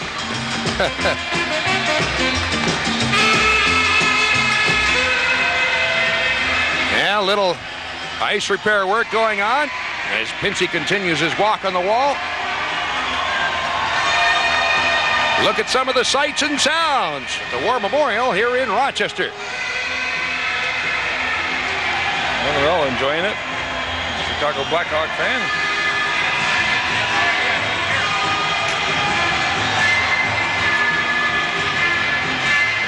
We set to go now. This is Nichol, Metcalf, Frawley up front, and for the Pirates, Hulst, Brunette, and Gendra. Knocked loose at the blue line. Frawley tips it ahead deep in the zone. The Pirates back. Played in behind the net. Gendra in the back boards. It is shot around. Brunette into the corner. To the point, grabbed by Ender. Throws it down into the corner boards. Pops there for the Pirates. Behind. Off in the other corner this time for Gendra, who's hit immediately by Nichol. They get tied up in the corner as the puck is knocked down. Nichols pulled down in behind. Gets up with the puck coming out in front. Stuff it, a tip. It's poked wide, and the puck pulled off into the corner. Here come the Pirates. Up ice is Hulst. Moving to the Rochester blue line. It's kicked off his stick by Metcalf, but Hulst gets it again. Now knocked off his stick. This time poked ahead to center ice by Hollinger. Bodies are flying everywhere. Metcalf up ice. As the trailer, Kahn throws it in a goal. It's off the stick of Tugnut. At the point, getting there to keep it in. Clemente turns, wrist shot, knocked it. Oh, hit deflected just wide out the other side. So close. In behind the net. Pulled away by the Pirates, and here comes Portland up ice. Brunette crossing the blue line. Drop pass. In skates. It's pulled away, and the Amerks have it. Clemente up the wing to Kahn. Enters now. Holzinger moving in. Can't shoot too deep. Nice defensive play by Eric Sharon, and the puck is pulled away by the Pirates. Lead to center ice. Kick the side. Amerks after it again. Clementiev up the wing. Ward slides it in on goal. Tugnut grabs it there. Pokes it aside for Malgunas. At the point, Kahn can't get there in time to keep it in. And the Amerks take the puck again. Backhand it along the boards. At the blue line. Knocked down by Malgunas. And he does send it away to center ice. Holzinger's there for the Amerks and dumps it in. But it's whistled down offside. Kinds of action in this one. 1:18 to go in the second period. We're tied at 1. Well, the physical play of this Rochester team is starting to take a toll, I think, on this Portland squad, as they're giving the puck away a little more often, and now they're hearing footsteps and expecting to get hit and just taking the easy route out rather than taking a hit to make the play. They're just dumping the puck up around the wall. Consequently, Rochester's been able to get a hold of the puck a little more often. You can see this last big save, or is this the one that sneaks between his legs? This is the one that goes between his legs. You see it bounced off the inside of his leg, the left leg, and squirted across the blue line. That was a long shot in from the blue line. Tugnut didn't see it until it actually, I don't think he ever saw it. He felt it bounce off the inside of his leg and realized he'd missed that shot. He hasn't been getting much help, though, from his teammates, at least not in his own end. Portland has really picked up the play here. This is Melanson. Shoots it into the corner. Trying to get to it is Moore, and the puck along the sideboards, kept in by Sharon of the Amerks. Moore tied up in the sideboards. Allison now for the Pirates, bumped there by Jackson, but still has the puck and feeds it ahead for Batherson. Up the wing to Zednik. He's slowed up there by Bollinger. Can't get through with a minute to go in the second period. Onto behind the net, plays it around. That's tipped to the point by Jackson, but not out as the Pirates keep it in. Now the puck is put up over the glass, out of play. 49 seconds remaining here in the second period, and we're tied at 1. All that hitting that the Rochester team's been doing is wearing out the defensemen down in the other end, and whenever they get a chance to, the Rochester players have hit anybody that had the puck.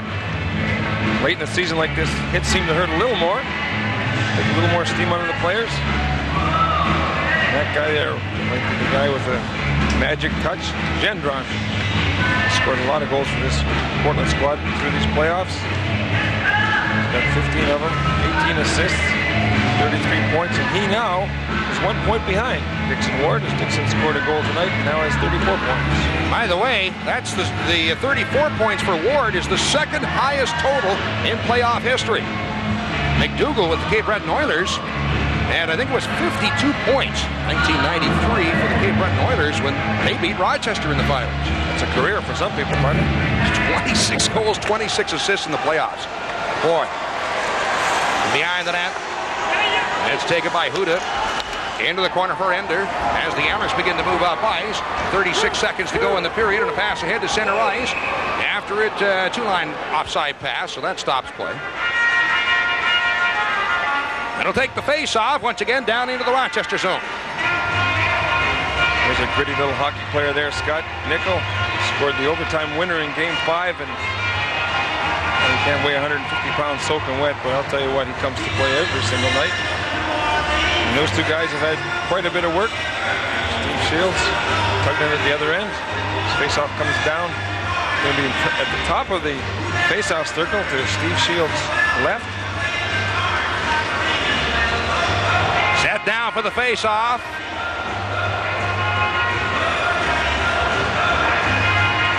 Nickel points to where he wants the puck dropped. It's 21's in for the face-off. 21 Nickel for the Amerks. 21 Christie for the Pirates. Oh, the couple of hard-nosed, smaller players on the ice.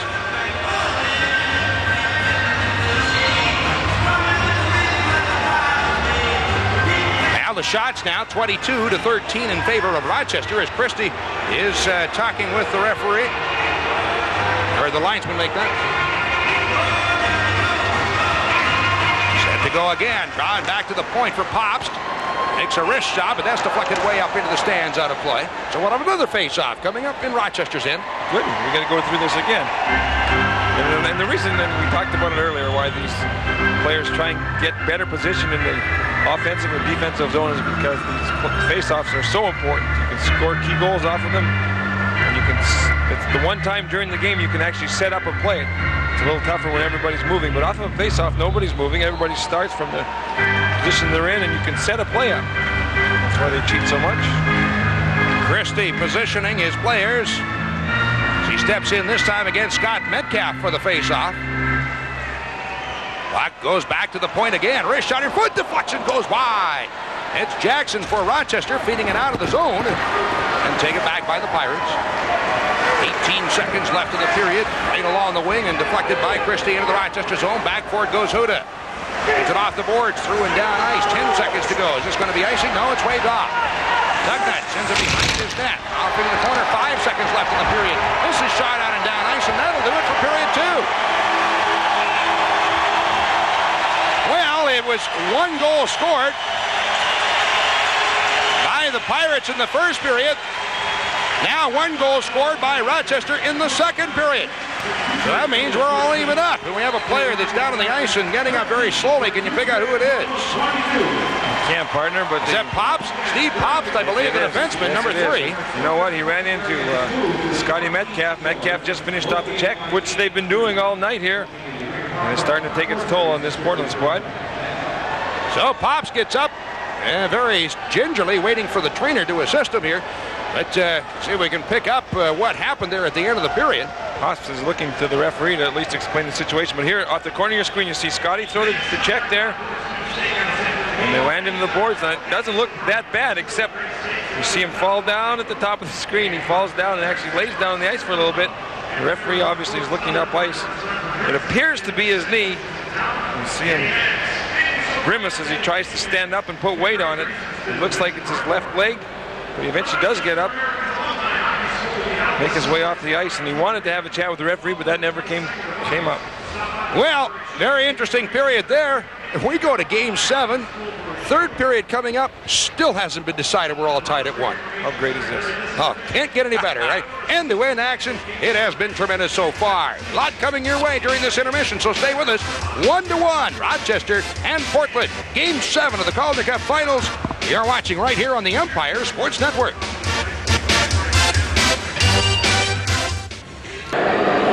Once again from the War Memorial in Rochester, New York, Game 7 of the Calder Cup Finals Series between the Rochester Americans and the Portland Pirates. And we have been treated, Larry, play fair so far to what we should be treated to in a Game 7. This has been a wonderful game. I mean, it's been close. It's been great goaltending. There's been good hard hits, some great scoring opportunities, end-to-end action. What more? What more do you want? This is a great hockey game. Well, you talked about it in pregame that it comes down to goaltending quite often in a situation like this. And both these guys have made wonderful saves. We see Steve Shields all night long making great saves, and really the last period, half a period at least, it's been Tugnut that's had to come up with some large saves to keep his team in the game, and it's 1-1. Let's see if we can see some samples of the great goaltending we've seen so far. Well, here's the first one. Watch this great play. There's going to be a rebound. The shot comes in, and this is Tugnut's making a save. Watch this. He dives across. Look at this. And he just blocked everything that was in front of him. And that was it. I mean, he's been making those kinds of saves all night. Made those saves in Game 6. Now we're going to see a save by Steve Shields. He hasn't been tested as much as Tugnut has, but he's just as good. Watch this. This is that turnaround slapper from right at the bottom of the faceoff circle. Right there it comes. Here it is. Right through the legs, and somehow Shields sees that and made a save. And like I said, he hasn't been tested as much as the other guy, but he's been just as important. Well, you had to wonder if the Rochester Americans were ever going to get one by Ron Tugnut, but the power play opportunity gave him that chance. Well, this is a big goal, and you're right. As hard as Rochester fought to get back in this hockey game, they get another opportunity on the power play, and if they don't start scoring soon, you wonder if they're ever going to. And this is a great play, first of all, by Holzinger, because watch this clearing shot. It's high on the glass. Holzinger gets right over to the boards quickly, gets that puck, takes the shot from the top of the circle here, and it bounces out. Now Tugnut's already down, made that save. Nobody is anywhere near Dixon Ward, and he just pumps it into an empty net. So that evened things up at 1 goal apiece, and that's where we're at now at the end of 2 periods as Dixon Ward records his 11th goal of the playoffs, and by the way, his league-leading 34th point of the playoffs. Well, I mean, he's been Mr. Everything with his hockey club in the playoffs, and then score a goal like that to get them back even with the Portland team, and you don't know. The next goal in this game very possibly is going to be the winner. Back early on in the first period, it was Portland leading in shots on goal 6-1. But look at now, Larry. Well, and you can even throw the shots on goal out the window, as we said many times. The more important line is the next one. Look at that. 10 scoring chances more for the Rochester Americans than there are for the Portland Pirates. 17-7, they're leading them. And the hits, there's been great hits. I mean, we saw that in Game 6. We're seeing it now. 25 hits for Rochester. And I think that's been the difference in this second period, was the good hits that Rochester had on Portland. The Portland team, when they've had the opportunity, they've got 19 of them. Face-offs again, very important as Rochester holding on to the lead in that category. Well, it is important, and we've talked about them jockeying back and forth, especially in the offense or defensive zone, and we're going to see that the rest of the night. That's part of it. So 2 periods complete here at the War Memorial in Rochester, and it is a 1-1 tie in a great Calder Cup Game 7. A lot more coming your way during our intermission, so stay with us. Again, Game 7 of the Calder Cup Finals. You're watching it right here, of course, on the Empire Sports Network. Now, I wonder if he's dressed like that because he's a supporter of the Rochester Americans, or because it's that close to July the 4th. He doesn't want to only use that suit once a year. Well, there's everything going on here tonight at the War Memorial. There's flags flying, jersey wearing, face painting. They are Even enjoying themselves. Colorado Avalanche jersey right there. National Hockey League champions. Stanley Cup. He's a front runner. He's got flat feet from jumping on and off the bandwagon. By the way, Avalanche head coach Mark Crawford and Panthers head coach Doug McLean, both graduates of the AHL. Crawford coaching the St. John's Maple Leafs, winner of the Coach of the Year award back in 92-93, and McLean coached the 89-90 Baltimore Skipjacks, this team that moved from Baltimore to Portland. 5 members of the Florida Panthers won the Calder Cup in the American League. Brian Scrudlin, Ray Shepard, Gord Murphy, Tom Fitzgerald, Jason Woolley. And we'll get to that later. As play is on now in period 3. Hawk is in the zone.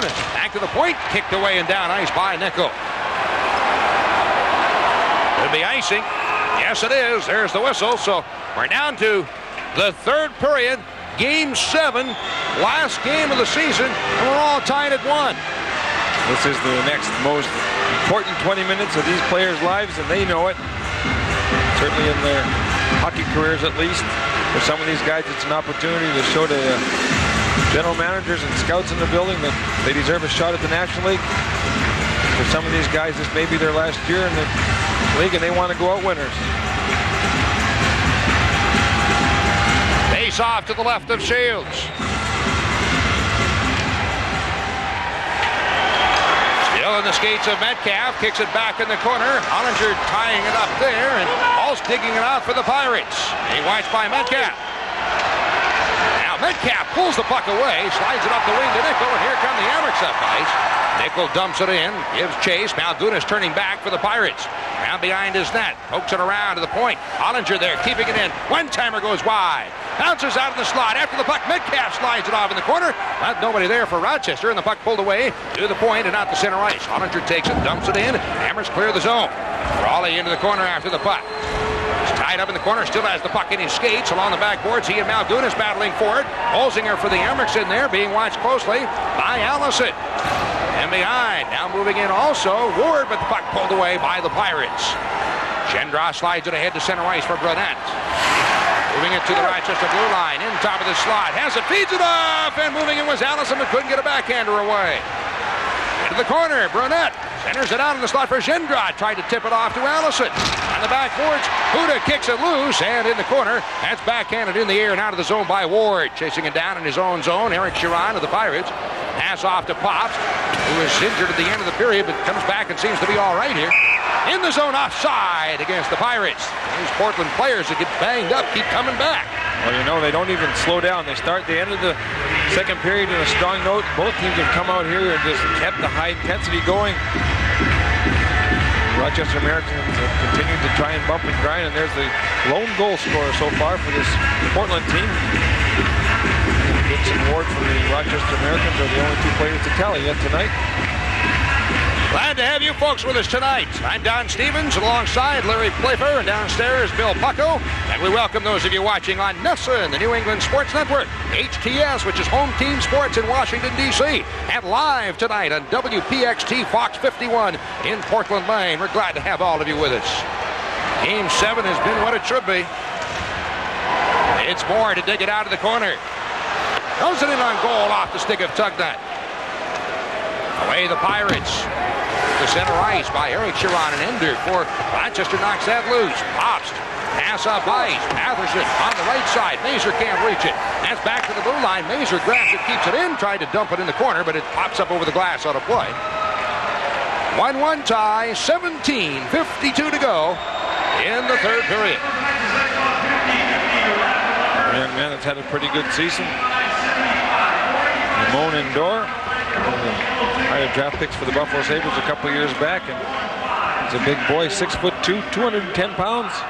There he is. He was born in Nigeria. We got another guy that was born in Japan. He plays for the Portland team, which is named in just a second. Ender, 4th in the American Hockey League, and led Rochester in penalty minutes with 306 minutes in the regular season. Front of his net, Melanson to Hollinger in behind. Trying to get away from Christie, slides it up the wing, and Holzinger works his way up ice. Shoots it in wide of the net. After the puck in the corner goes Kahn, backhands it toward the net. Ward too deep, can't shoot. Ward has it, weaving his way out of the slot, has his stick held, still gets it back to the point. Melanson with a shot in, as Tugnut was upended. Ripper on a tip, has knocked loose, rebound, they score! Holzinger!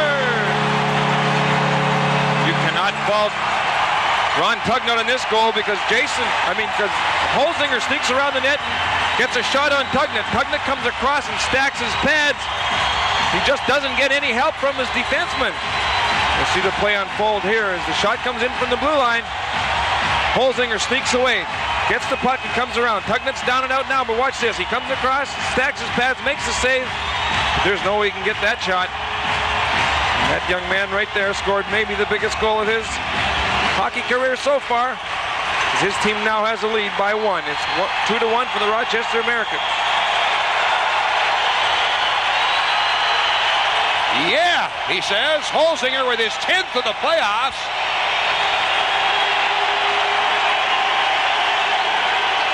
Rochester taking a 2-1 lead.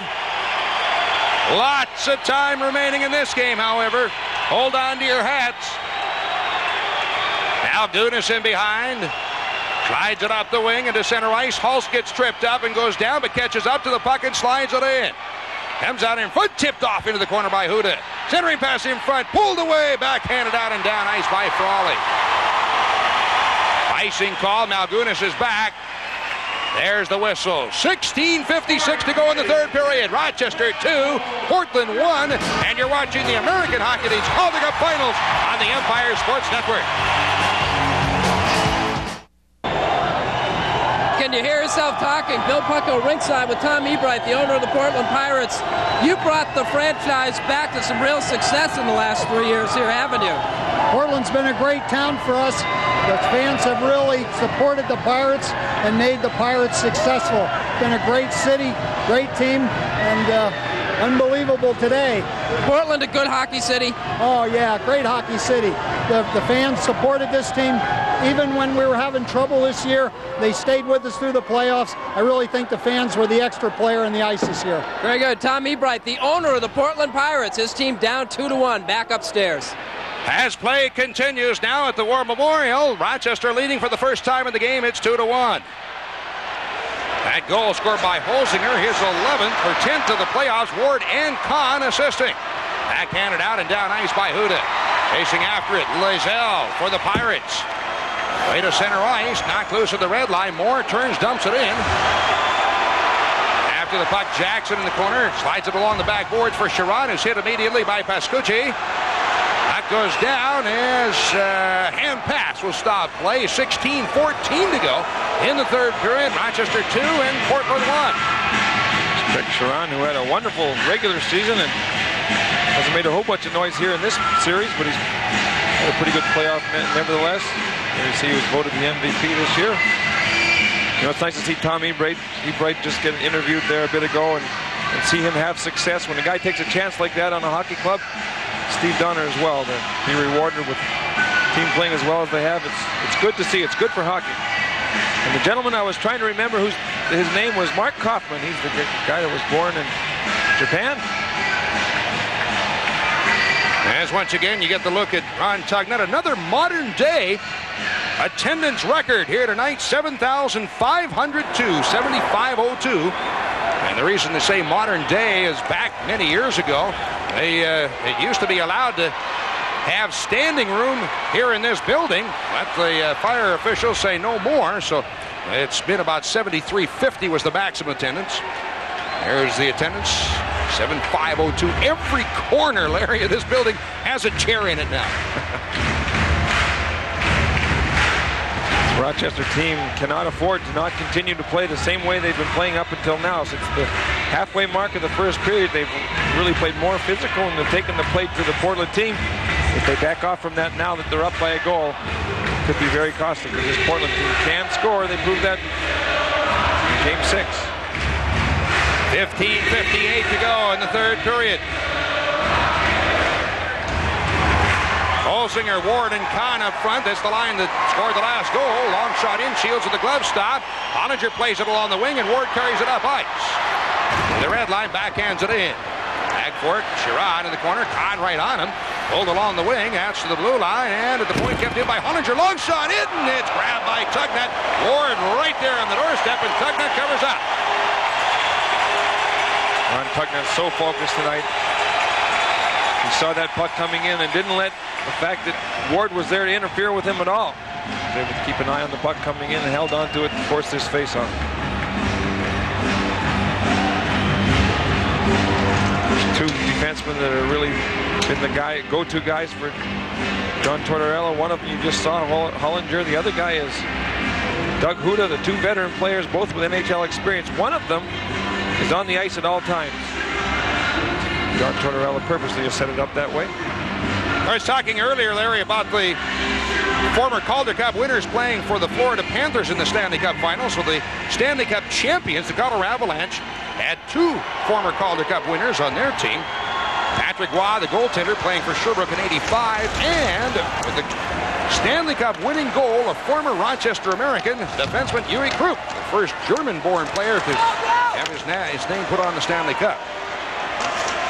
Lots of tradition comes out of the American Hockey League. Tremendous number of names that go a long way. Here's Clementium in with a shot. Deflected wide. On the backboards. Into the corner. Kaufman chasing it down. Spinning around behind the net. Dug out by Moore and behind. As he's tied up on the backboards. Puck is dug out. Backhander in front. That's batted aside. In the corner again. Jackson after it. Has the puck in his skates. Moore helping out. Chiron in front of the net. Jackson trying to get the puck out, but he's rocked up there by Lease. Now kicks it away for Craig Chiron. Hands it off to Moore in the corner. Jackson poking away at it. Puck behind the net. Carried off by Lease. Excellent forechecking on this line by Rochester. Chiron, Jackson, and Moore. Puck still in the corner. Now it's played out of the zone to center ice. The Amerks take it back. Huda turns, dumps it in. Both teams making a line change.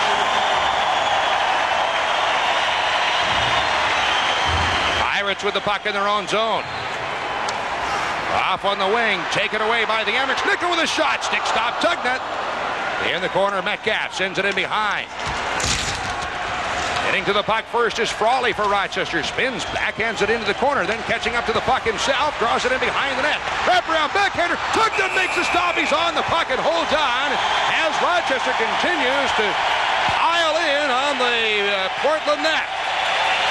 Rochester has not backed off from what's been successful for them, and give them all some credit for that. But this Portland team is not backing down either, and you see a good play by Dan Frawley, but he's met by the defenseman Lease, who knocks him down, and Tugnutt, well, what more can we say about this guy? He's been phenomenal. Rochester leading in shots, 29-13. This period, Rochester's outshot Portland, and you see it there on your screen, 7-0. And sometimes the team has a tendency, maybe after scoring a goal and going up by one, as Rochester did, to maybe slack off a little bit, but they haven't done that at all, and they haven't given Portland a chance to get back into this game. It's Nico, Frawley, Metcalf. No, Primo comes out onto the ice, and who's going to check off?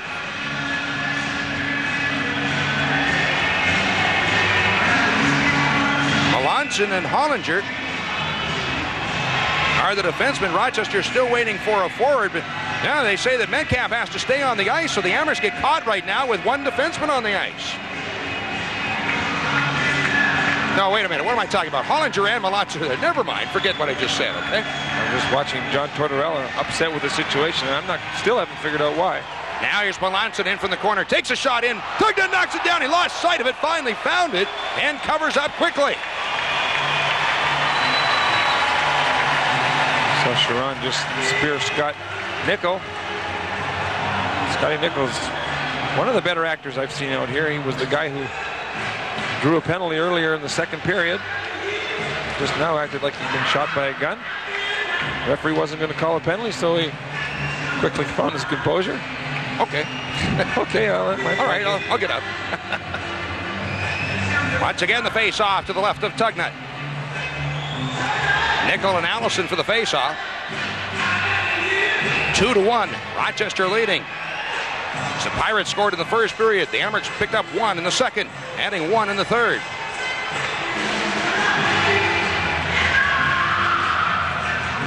Puck rolls in the corner, around behind the net. Primo trying to slide it in front, but that's picked off and carried away by the Pirates. Pops up the right wing as Burnett will slide it in. Now behind his net, Melanson sends it off the boards at the point. Tipped away and out the center ice by Nickel. Back for it go the Pirates. Pops being watched by Primo.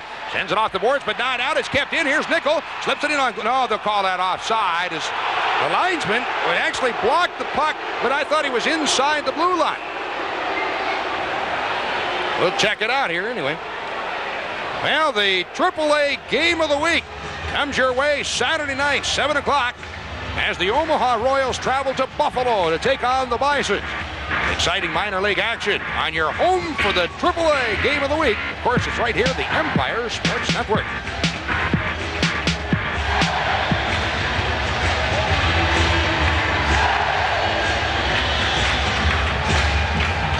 That'll bring the face-off out of the zone. Coach Tortorella watching on. Taken by the Amerks. This is Ender. Dumps it into the corner. Back for it, Malgunas. Slides it around the boards to the blue line. Metcalf getting in there in time to keep it in. Backhands it into the slot, but the Pirates up with the puck. And they move it up ice. Batherson ahead for Hulse, but can't control it. Ender will clear it off the boards and out of the zone. Pirates dump it in, but Portland, of course, has to clear. Now Huda, left wing to Metcalf. Out the center ice, knocked down by Pascucci, and pass knocked away as Nickel able to dump it in. Pirates back. Malgunas in behind his net. Coming out in front is the Pirates. Try to work it up ice, and a pass off to Pascucci. His feet ahead. Knocked down and away by Huda. Clears the zone to center ice for Metcalf. Red line, 1-on-2. Now catching up is Holzinger. Pass off to Holzinger in the corner. Turns it to get away from Pascucci. Still has the puck. Ryan Holzinger scored the last goal. In the corner for Kahn. Gets tied up there by Tehran of the Pirates. Kahn kicking at it along with Pascucci of the Pirates. In to try and dig it out of the backboards is Ward. That goes loose in the corner. Dug out by Hulse of the Pirates. He'll play it off the boards. Through and down ice as Melancon couldn't reach the puck. Looks like an icing call. Back forward goes Hollinger. There's the whistle. 12:26 to go in the third period. Amerks leading 2-1. You're watching the American Hockey League's Calder Cup Finals, game number 7, right here on the Empire Sports Network.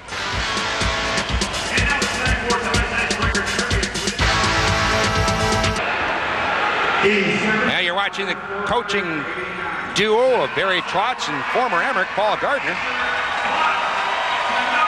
Both those guys have faced adversity before, and they've been down in series and come back. And that gentleman there is having a season of his life. Head coach of this team as a rookie. Watching on is Coach Tortorella, actually trying to become the 20th head coach in AHL history, rookie head coach to win the Cup. It was last done by George Burnett of the Cape Breton Oilers in 1993 when he beat Rochester. Interesting, George Burnett took the time out this year in his first trip into town to come in and sit down with John and just talk to him a little bit and say, hey, this is what life's going to be like. And if he had any questions, to go ahead and fire away. Like I said, George has been through the league once before. And John appreciated that. Well, there's been some great young coaching, or there is some great young coaches in this American Hockey League, and there's a few of them right there. One's in this game, George Burnett being another. That's around the boards. Kahn tried to center it in front for Holzinger, but it swept aside, and Allison had it knocked off his stick. Bouncing puck out top, kept in by Ward. Turning around top of the slot, throws it toward the net. That's knocked into the corner by Holzinger. After it now, Leask along the wing. Mazur to the point, blocked, but now slipped out to center ice by the Pirates. Dumped in by McCausland. It's back along the sideboards. Ward sends it behind his net. Hollinger chasing after it there for Rochester. Up the wing to Kahn. Backhands it off the boards, out and down ice. Looks like an icing call. And the whistle stops play. Rob Kahn, we were talking about him just a couple of moments ago, and he takes off going to Alaska in just a few days to get married. Well, you better be careful. Up there you can get cold feet. And he's looking for 2 rings. There's the moose head. That's what happens when you drink too much of that beer. Now the face-off in the Rochester zone. Ramon Ender played his junior hockey in Guelph, Ontario. Draw back to the left point. Down to the near point. Lazelle shot off the leg. Out more and out to center ice. Recovered by the Pirates. 2-1, Rochester leading. 11:30 to go in the third period. Puck is dumped in. Ender chases it down, sends it up the wing to center ice and through everybody. When icing is waved off. Back for it goes Brad Lazelle. Behind his net, has it there. He'll feed it up the wing out to center ice for Christie. To the red line, puts it high in the air, grabbed by Shields, and will he hold on? Yes, he will. Kaufman right there. Steve Shields is not afraid to take a face-off, and that was probably a smart move. Things were getting a little erratic in front of him. Decided to hang on to the puck and allows John Tortorella to make a line change. Well, talking about Steve Shields right there, he has equaled a current American Hockey League record for wins in the playoffs at 14. It was set previously by Alan Bester with Adirondack in 92 and Wayne Cowley with Cape Breton in 93. Face off to the left of Shields. Puck drop, backhander in front, carried away by Frawley. Center ice for Nickel. Dumps it in. Metcalf after it, along with Pascucci as they go to the corner. Puck left lane there, dug out by Nickel. Tries to slide it in front, but it's carried off by the Pirates. Pascucci to center ice. That's batted aside by Melanson, and the Amerks take it back. Metcalf entering the zone, winds up long shotting off the glove of Tugnut to the corner. Getting to it first, Nickel slides it in behind. Off in the corner, Metcalf onto the backboards for Frawley. Tries to bang it out in front, hits the side of the net. Frawley chases it down in the corner. Still has it down behind the net. Nickel coming out in front. Takes a shot, missed the wide side. And in for the point. No, Frawley gets to it first, sends it in behind for Nickel. Amerks tying up Portland in their own end of the rink. Nickel in the corner boards. Being watched closely by Pascucci. Frawley on the backboards. Puck being kicked at into the corner by Least. Everybody beats away, leaves the puck laying there. Finally, it's covered up, and Rochester right now doing what it wants to do, and that's to keep Portland in its own end of the rink. I've not seen a team cycle the puck as well as Rochester has in this game. They just get the puck back in behind the net, and if they can't go to the front of it, they cycle it back in behind the net. And they've done that so very well, and they just ate up about another 30, 40 seconds on the clock. There's 10:09 left here in this second period, and they keep doing it, wearing out the Portland team, and eventually trying to get a shot on net.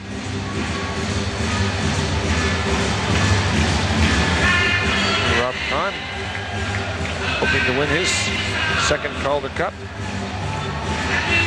Puck is dropped. Shot doesn't get through. The shot by Ward. Here's Ender. Moving toward the net. It's knocked off of his stick and carried up ice now by the Pirates. Allison upended at center ice, and the puck at the red line is grabbed again by the Pirates.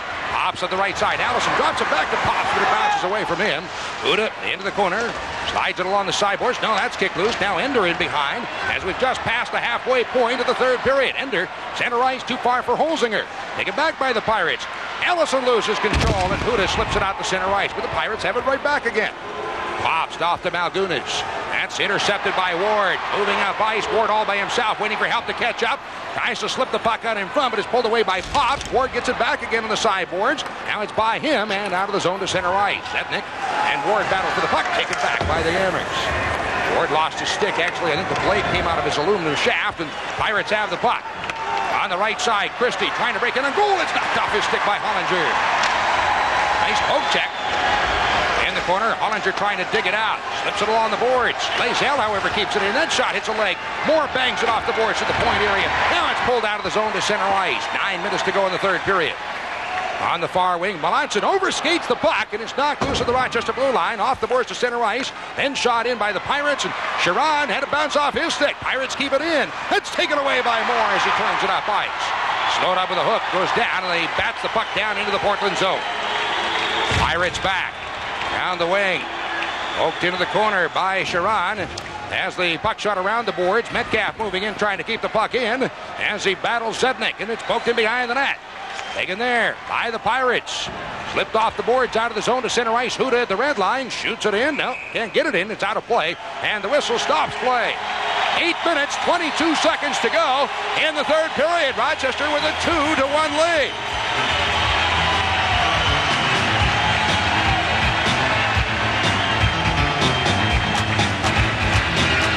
You're watching the American Hockey League's Calder Cup Finals on the Empire Sports Network. The Moose does his thing at the War Memorial. I don't know, Larry, do you think these players are starting to get a little tired out or what? Well, I think they're playing on adrenaline now and a lot of emotion. It's hot up here. I can't imagine what it must be like down there on the ice. Nickel able to slide it out and down ice as he's drilled by Malgunas. Pascucci back for the Pirates. 8:07 remaining in the third period. Net comes loose. Metcalf getting to it to keep it in. Backhands it toward the net. It's over top of the net. Malgunas digs it out. Pirates have the puck. Pascucci sends it down ice. Back for it goes Huda. No icing. Huda behind the net. Pass away to the blue line for Frawley. To the red line. Frawley dumps it in. Tugnut stops it in behind his net. 7:40 now remaining in the third period. Up the wing to center ice. Coslin is upended. That's backhanded away by Kahn, but the Pirates have it again. Pass picked off by the Amerks. Melanson up the right side. Too far for Holzinger. Race for the puck. Holzinger trying to beat Chiron as they go down, and the puck is tied up underneath them. And it'll be held for another face-off. 7:23 to go. Here in period number 3. Rochester leading 2-1, and for the Amerks, it will probably seem like the clock has stopped. And for the Pirates, this clock is going by like a shot out of a cannon. Every face-off, every icing, every loose puck becomes so important, and you just saw Brian Holzinger try to get past the Portland defender to get to a loose puck, and had he been able to do that, which it appears they're going to call it this way, they're going to put the face-off back down in that end. That becomes important. Now the face-off stays in or at least it becomes important for the Rochester team. The face-off stays down inside the Portland end. This face-off becomes important. Everything from here on out is going to be really scrutinized by each of the teams. In the corner is played around the wing. Coslin gets tied up there. One-handed into the corner by Chiron, who's slowed up with a hook. Still has control of the puck. Trying to sidestep a check, spinning around, wrapped up again by the other Chiron. Now taken away. Shot in by Moore. Right on, and Tuckner makes a stop and has to cover up. Nice job by the rookie winger, Barry Moore, to pick the pocket and get a shot away. Well, some nervous fans here have reacted to that play and have cheered on their hometown team, but they too are holding their collective breaths as time ticks by here, and both teams now make a change. Face off to the left of Tugnut. Moore had a great year, slowed up as far as points. Actually, that whole line had a great year offensively. They have not produced points-wise as effectively in the playoffs, but they have done a great job otherwise of playing maybe more a bit of a checking type role. Hey, in the playoffs that becomes real important, maybe more so sometimes than goal scoring. That's pulled away now by Leask, and the Pirates to center ice hit Mazur in the skates. It's backhanded in the zone, knocked down to the blue line. Still kept in. Ward tips it off into the corner, chasing after the puck. Sends it around behind. Zednik digs it out for the Pirates and slides it away to center ice. But at the red line, Hollinger's there for the Amerks, shoots it in again. Lazell in behind. Right on him is Kahn. Leaves the puck at the backboards, and Ward gets to it first. Sidesteps the check, gets dug out by Holzinger as Ward was upended. Now Holzinger is thrown to the ice by Leask, and the puck carried up ice by the Pirates. In the zone, Lazell shoots it behind the net. Mazur centering pass in front, knocked away in the slot. Zednik shoots, just put it wide. Oh, is that close? In the corner, Nickel spins, trying to hammer it out, can't do it. Ball in the near wing, Hollinger digs it out to the point. That's not out. Shot out in front and deflected across the goal mouth, and Kahn rips it off the boards down ice. After Nickel getting to it first, so no icing. In behind the Pirates net, Mazur has the puck. Backhands it out to center ice at the red line. Huda takes it, turns, and he'll send it in. 5:54 to go in the third period. Shot up the wing. Cross ring pass, it's a skate, bounces loose. Batherson has it again, but tied up from behind by Nickel. Kicking away at the puck. Batherson digs it out. Now he'll slide it down in the Rochester zone, and back to recover the puck goes Metcalf. Hits it across the blue line, out of the zone. Pirates have it again at the red line, and Pascucci shoots it in. There, stopped behind his net by Shields. Pulled it the wrong way, and the Pirates get to it first. In the corner, sent to the side of the net. Shields knocks it down again, shoots it around to the point. Now it bounces over the stick of Pascucci, out and down ice. Back for it, Pops. Plays it up the wing to center ice for Gendra. Drops it back for Kaufman. As he turns at the red line, it's into the Rochester zone, but knocked loose by Hollinger out of the zone. Bouncing puck, taken back by Batherson as everybody gets tied up, and he'll slide it across the blue line, but the Amerks have it. Here's a pass ahead, trying to split the defense. Moore breaking in, hold down, gets a shot away, even so, Tugnut's on it and holds on. 4:53 to go in the third period. It's Rochester leading 2-1. This is Game 7, the last game of the year, and you're watching it right here on the Empire Sports Network.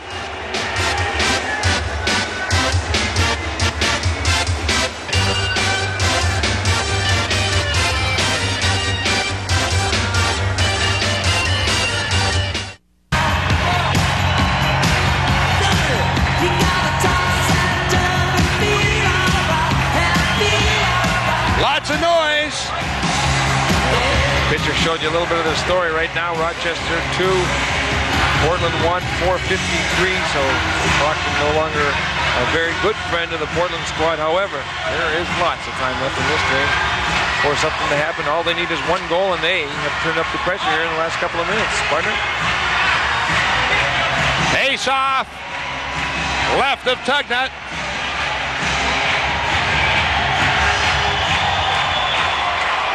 Nickel kicks it to the sideboard. Metcalf digs it out around behind the net. Metcalf, rubber up, backhander. Tugnut on his knees has the puck. It pops loose, but the whistle had already blown.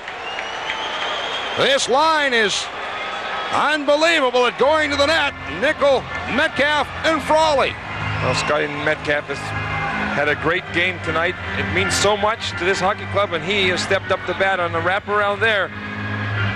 Tugnut's seen it coming the whole time, was able to get his blocker down and cover up the lower part of the net. You see him right here, make the save.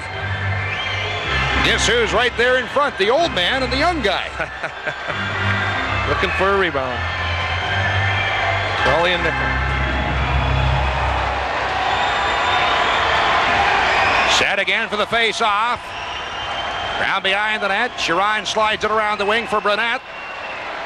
Plays across rink. Now to center ice. Ducked away by Nickel. He'll dump it in. 4.5 minutes to go in the third period. On the attack, the Pirates. Christie to center ice. Slowed up by Hollinger. Puck rolls loose. Metcalf gets back. Bangs it off the boards. Down ice. Pascucci.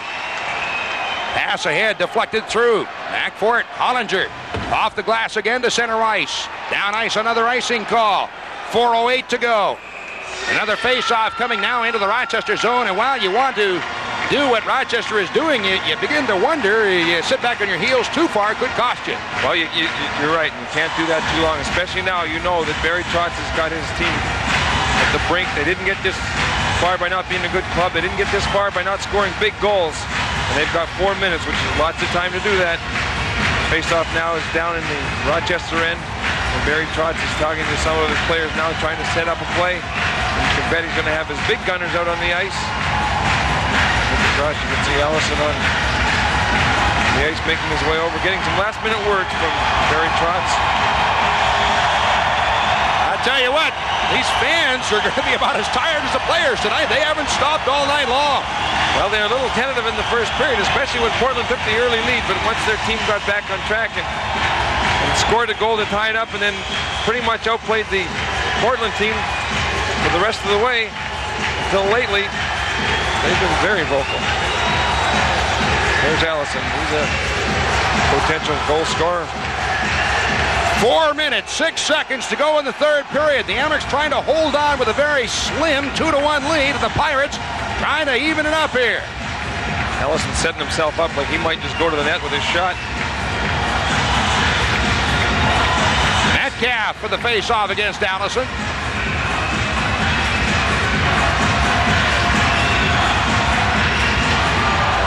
And Metcalf pulls the draw into the corner. Huda has it. On the sideboards, helping him is Ward, who backhands it in the air out of the zone. Pirates have it again. Ward steals it away. Trying to gain control now off the Holzinger, trying to get around McCausland, moving in, shoots, and Tugnut blocks it. He's on the puck, holds on, and there's 3:48 to go in the third period. That's a big play. First of all, Rochester wins the faceoff and quickly gets it out of their zone. Then another good play by Ward and a pass to Holzinger, and Holzinger takes the shot. Tugnut makes a save, can't move the puck, so now the faceoff moves back down to the other end of the rink. Good break by that guy right there, Brian Holzinger, who at this point has scored the second goal, the leading goal for his club, the Rochester Americans.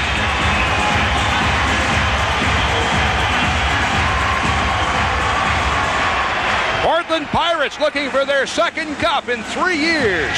Rochester Americans looking for their 6th Calder Cup in the 40-year history of the franchise. The draw to the right point for Huda. Off the corner boards, Nickel slowed up with a hook. Back in the corner, Nickel takes it away. Down behind, wraparound. Tugnut makes a stop, and the puck is pulled away. Slipped out into the slot. Pirates have it now. It's taken away again by the Amerks. After it, Frawley in the corner, slammed up against the corner boards by Gendra. Looking to dig it loose. Raleigh coming out in front. Looks for the stuff in. Backhander, but it's knocked away to the point. Again, now the Pirates have the puck, and it's out to center ice. On the attack. Batted away by Metcalf. Just dumps it in. 3 minutes, 10 seconds to go in the third period.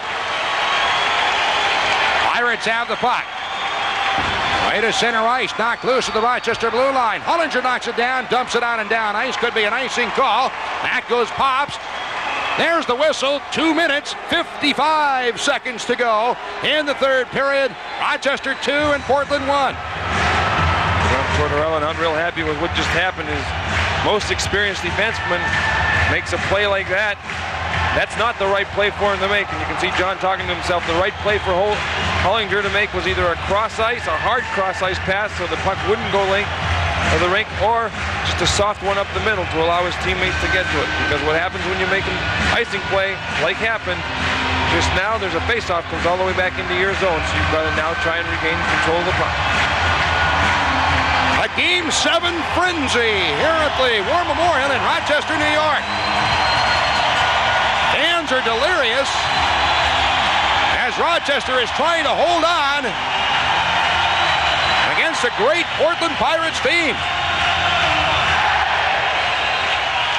Back loose, back to the point. Ascucci turns, shot wide.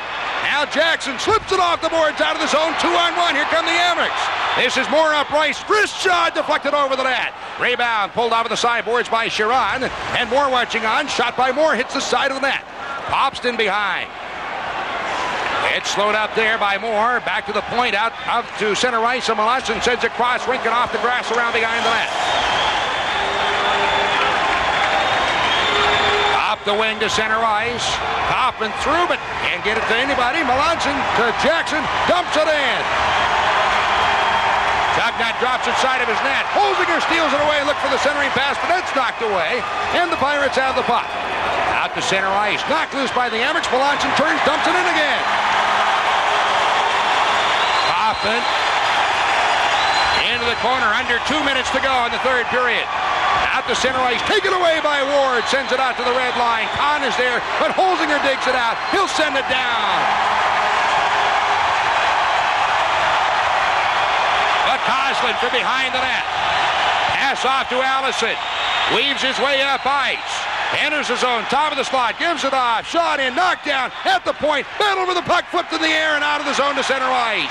Batted back in, but Hollinger up the left wing side to Metcalf. Over his stick, down to the Portland blue line. 1:25 to go in the third period. At center ice, dumped in, taken by Hollinger, slides it up the wing to center ice for Metcalf, sends it the rest of the way down. 1:15, the time remaining. Tugnut's looking to make his way over towards the bench for the Portland Pirates, so they'll have the extra attacker soon. Nickel dumps it down in on goal, and Leach plays it aside. Amerks trying to tie Portland up. 1 minute to go. 1 minute left in game in the third period. Up ice is Mazur. Entering the zone, top of the slot. Backheads it toward the net. Batted aside as Burnett can't get a shot off. On the sideboards, empty net to our left. Shot out and down ice by Jackson. Empty net. Here's Zednik. Front of his net, carries it in behind. Turns in the corner. Chiron after him there. Moving in is Jackson. 33 seconds. Whistle blows. Face off in the Portland zone. 30 seconds left. You know that Tugnut's coming back out on the ice. What a great break for this Rochester team. And Rob Tugnut is getting some last-minute instructions from Paul Gardner. As soon as the puck leaves the zone, he's telling them, get on your horse and get back to the bench. There's still lots of time for this Portland team to try to get an opportunity to score, and I believe they just called a timeout so they can set up this play, partner. You think so? We're going to call time? Yeah, it looks like they'll call a timeout here. Looks like Barry Trotz, the coach of the Portland team, called timeout now. I thought the faceoff was going to be back inside the Portland end, and in fact, it's not going to be. It's going to be just outside the blue line. A good break for the Portland squad. 30 seconds remaining in the third period. Pirates will try and get another quick rush here. That's right. Portland's options are few and far between. They've got to get control of the puck and get it down in to the Rochester end, and then they they've all got to storm down there in hopes of either getting a face-off or getting a scoring opportunity. Rochester, on the other hand, wants to get control of the puck and then dump it as deep as they can into the Portland end and do just the opposite. 30 seconds to go. The Empire Sports Network takes just a moment to thank its partners in this year's AHL telecast, the Rochester Americans and Time Warner Communications. Puck is dumped in the Portland zone.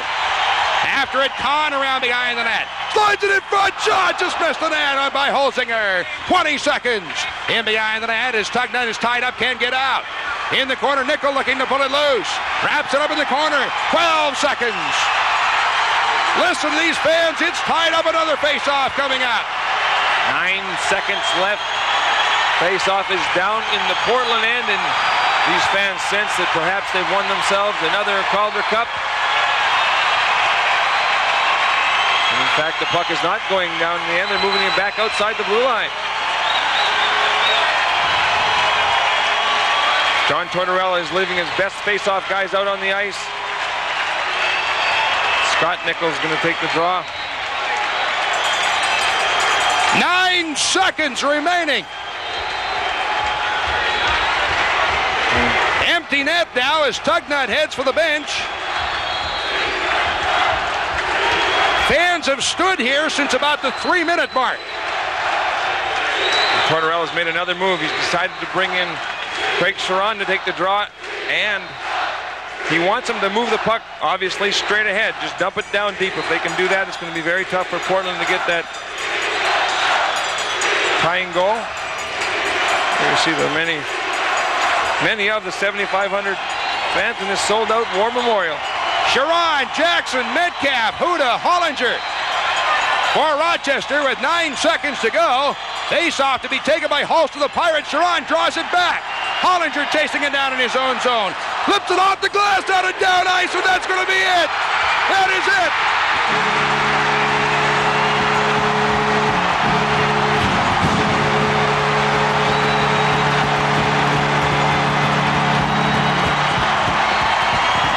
The Rochester Americans, the Calder Cup champions. Dixon Ward, probably the MVP of the playoffs. You see some of the players that didn't dress tonight out there, and they're all part of this championship. Dougie Huda, Dean Melanson, you see Hollinger.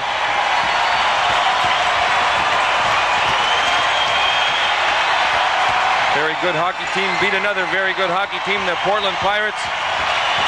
Played extremely well this whole series, and you don't get to a Game 7 unless you're a pretty good hockey club. You have to take your hats off to the Portland squad because they are that. Look at the hugging of Coach Tortorella and goalie Steve Shields, defenseman Terry Hollinger. A lot of questions were answered tonight when people wondered whether or not Steve Shields could answer the call, and he did, and that guy right there gone through an awful tough season, and it's all worth it. And you see this going on. Steve Junkert, there's Cooper, Primo, and the Portland team patiently waits at center ice to traditionally shake hands, and there's Ron Tugnutt. And I'll tell you what, he doesn't owe anybody an apology. What a great game he played, and you see Andrew Burnett, another excellent player, and so close. Keep your head high, boys. What a series this has been.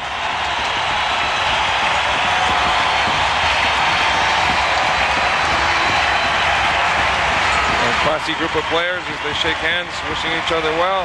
Nice job, and there you go. There's two of the best.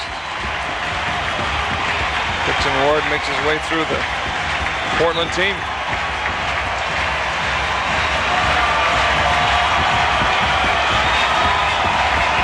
Barry Moore, who's had a wonderful rookie season.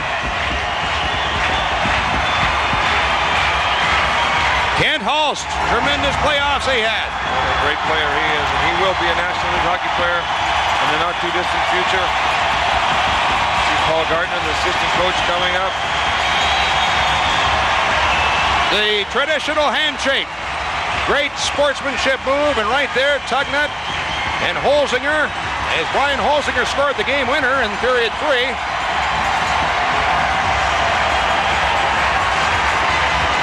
Doug Huda, one of the moves this year that certainly turned it around for Rochester Americans when Huda came back, and Coach Tortorella congratulating Ron Tugnut and also Jason Christie and the other goalie.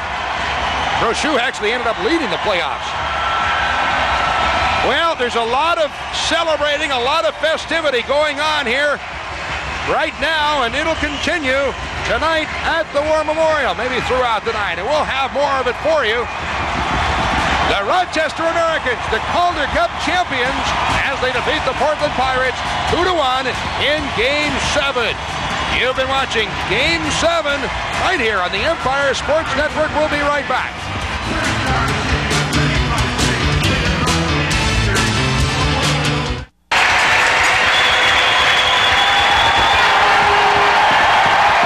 See Dixon Ward, who's just been the recipient of the MVP award, the most valuable player in the playoffs, and he makes his way back to his teammates, and he knows as well as anybody that they were all part of that trophy. This has been a historic Dixon Ward, congratulations to Dixon Ward, the MVP. 40th anniversary of the Rochester Americans, and we're very proud to present the Calder Cup tonight to the Rochester Americans, Captain Dane Jackson. Dane Jackson skates forward to receive the Calder Cup from the president of the league, Dave Andrews.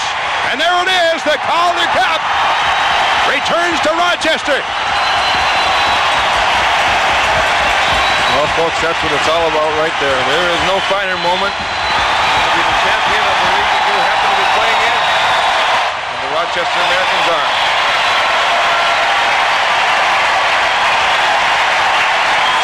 There's Terry Hollinger taking a lap around with the cup, and they continue to hand it off, and each player will carry this trophy around the ice a little ways.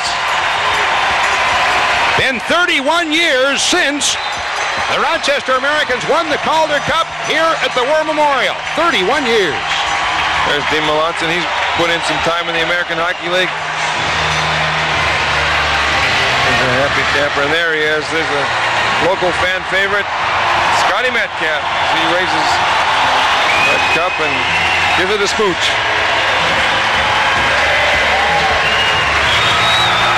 Steve Shields, well, I guess that's probably the other one who is the MVP candidate in this playoff. I'll tell you what, he answered a lot of questions about himself tonight. When you can step up and play the type of game he played, now you're a winner. The old man, Dan Frawley, out of retirement.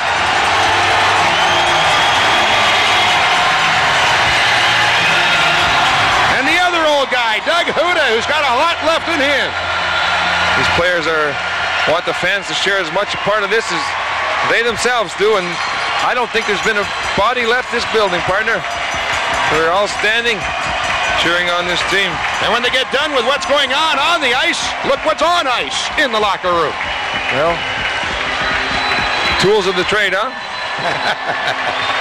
Craig Sharon, an MVP during the regular season. Barry Moore, what a great rookie season he has had.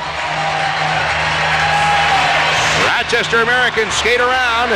If there's been a Cinderella season or a Cinderella story, partner, I think this has to be it. And it would have been for either team. Either team, yeah.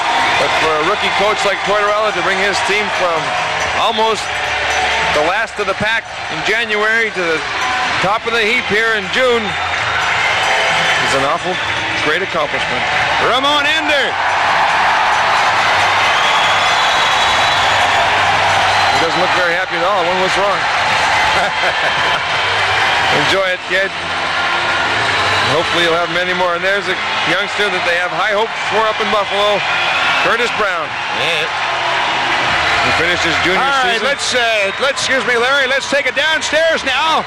He's still here. Yes, Bill Pucko is here. Where are you, Billy?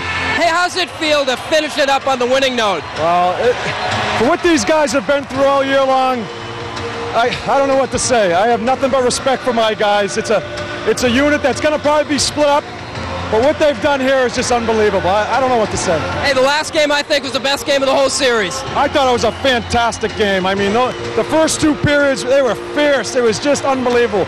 Nothing but credit for Barry Trotz and his guys. They played hard. It could have gone either way. We're very fortunate to have this right now. Do you believe you're here from where you came?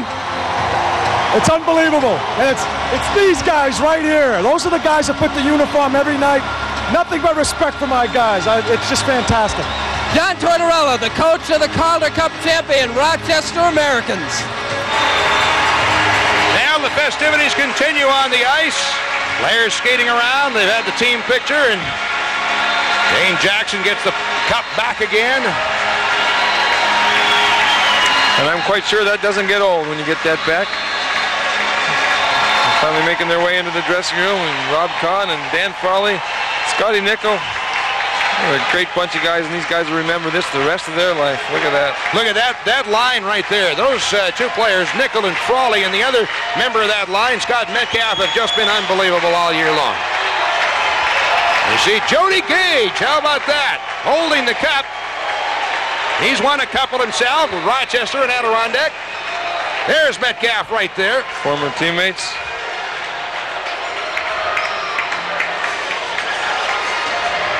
Pete Rogers, trainer. Equipment man. There he is.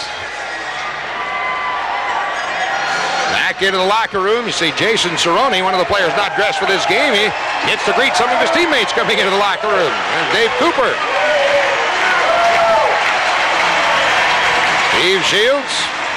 Václav Varada.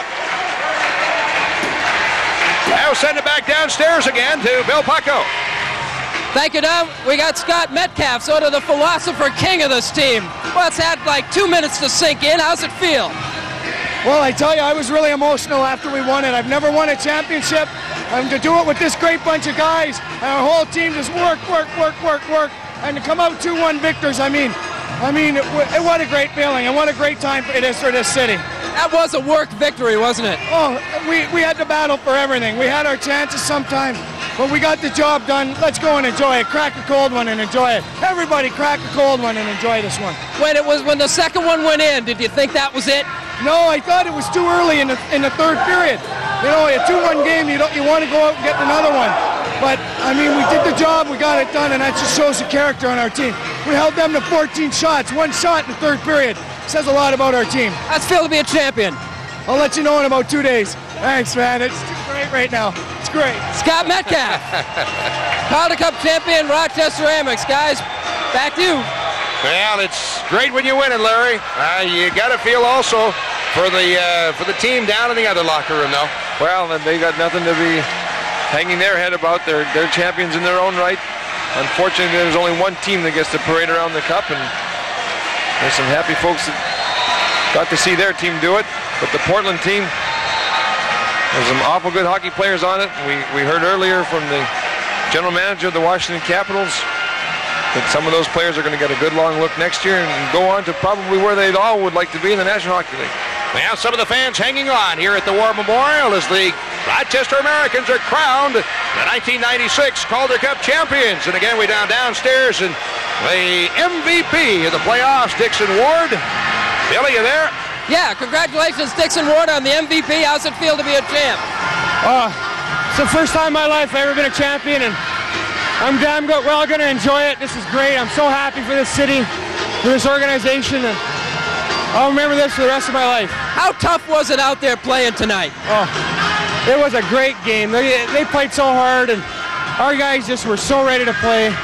This is as relaxed and as focused as I've seen this team the whole year tonight, and that was one of the best games we've played all year. Congratulations, they're a champ. Thank you very much. Dixon Ward, the Calder Cup MVP. See the Rochester Americans locker room, and the players opening up and enjoying every moment of it. One of those rare moments that many never see. Well, that's the truth, and there they are, the champions. All right, more to come from the War Memorial in Rochester. 2-1 the final score in favor of Rochester winning the series 4-3 in the Amex Calder Cup champions. You're watching the finals right here on the Empire Sports Network.